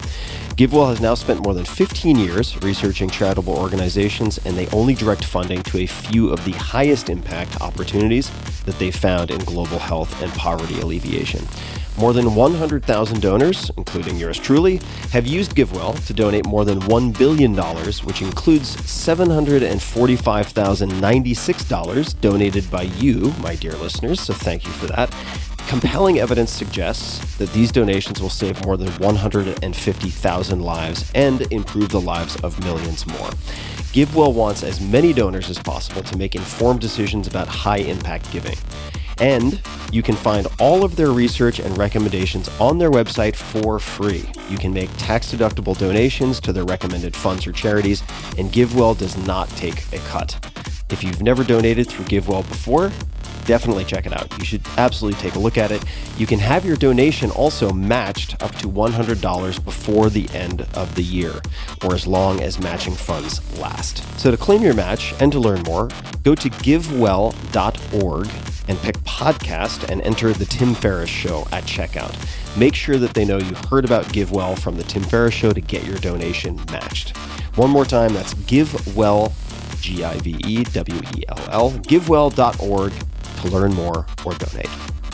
This episode is brought to you by Nordic Naturals, the #1 selling fish oil brand in the US. More than 80% of Americans, that's probably a lot of you listening, including me, because I do measure my omega-3s, do not get enough omega-3 fats from their diet. That is a problem because the body cannot produce omega-3s, an important nutrient for cell structure and function. Nordic Naturals solves that problem with their doctor-recommended, and in fact, this brand was recommended to me by one of my doctors, Ultimate Omega Fish Oil Formula. So the Ultimate Omega Fish Oil Formula for heart health, brain function, immune support, and more. It's incredibly pure and fresh with no fishy aftertaste. So I have been taking Ultimate Omega for the last 2 months or so, and this fishy aftertaste issue has been a problem for me, and has actually, with other brands, induced some nausea after a few days. And Ultimate Omega has been as clean as a whistle. I've had no issues whatsoever. And if you are vegetarian or prefer to alternate, I ended up alternating 2 products. And that is #1, the Ultimate Omega Fish Oil Formula, and also the Algae Omega, which is plant-based EPA and DHA. That's also from Nordic Naturals. So I ended up getting both of those products, and it has improved my recovery from workouts, it's improved my sleep, it has improved my mood, and I know that because I pulled out a lot of other variables. In any case, back to the read. All Nordic Naturals fish oil products are offered in the triglyceride molecular form, the form naturally found in fish, and the form your body most easily absorbs. Their Ultimate Omega Fish Oil is offered in soft gels, liquid, and zero sugar gummies. Nordic Naturals fish oils are Friend of the Sea certified and sustainably made in a zero-waste facility powered by biofuel. They're also non-GMO and third-party tested, surpassing the strictest international standards for purity and freshness. Want proof? You can visit their website, where they provide certificates of analysis for every one of their products. So go to nordic.com, Nordic, nordic.com, and discover why Nordic Naturals is the #1 selling omega-3 brand in the US. And while you're there, use promo code TIM, T-I-M, for 20% off of your order. That's nordic.com, and code TIM for 20% off of the fish oil with no fishy aftertaste. All upside, no downside. Try it out. These statements have not been evaluated by the Food and Drug Administration. This product is not intended to diagnose, treat, cure, or prevent any disease.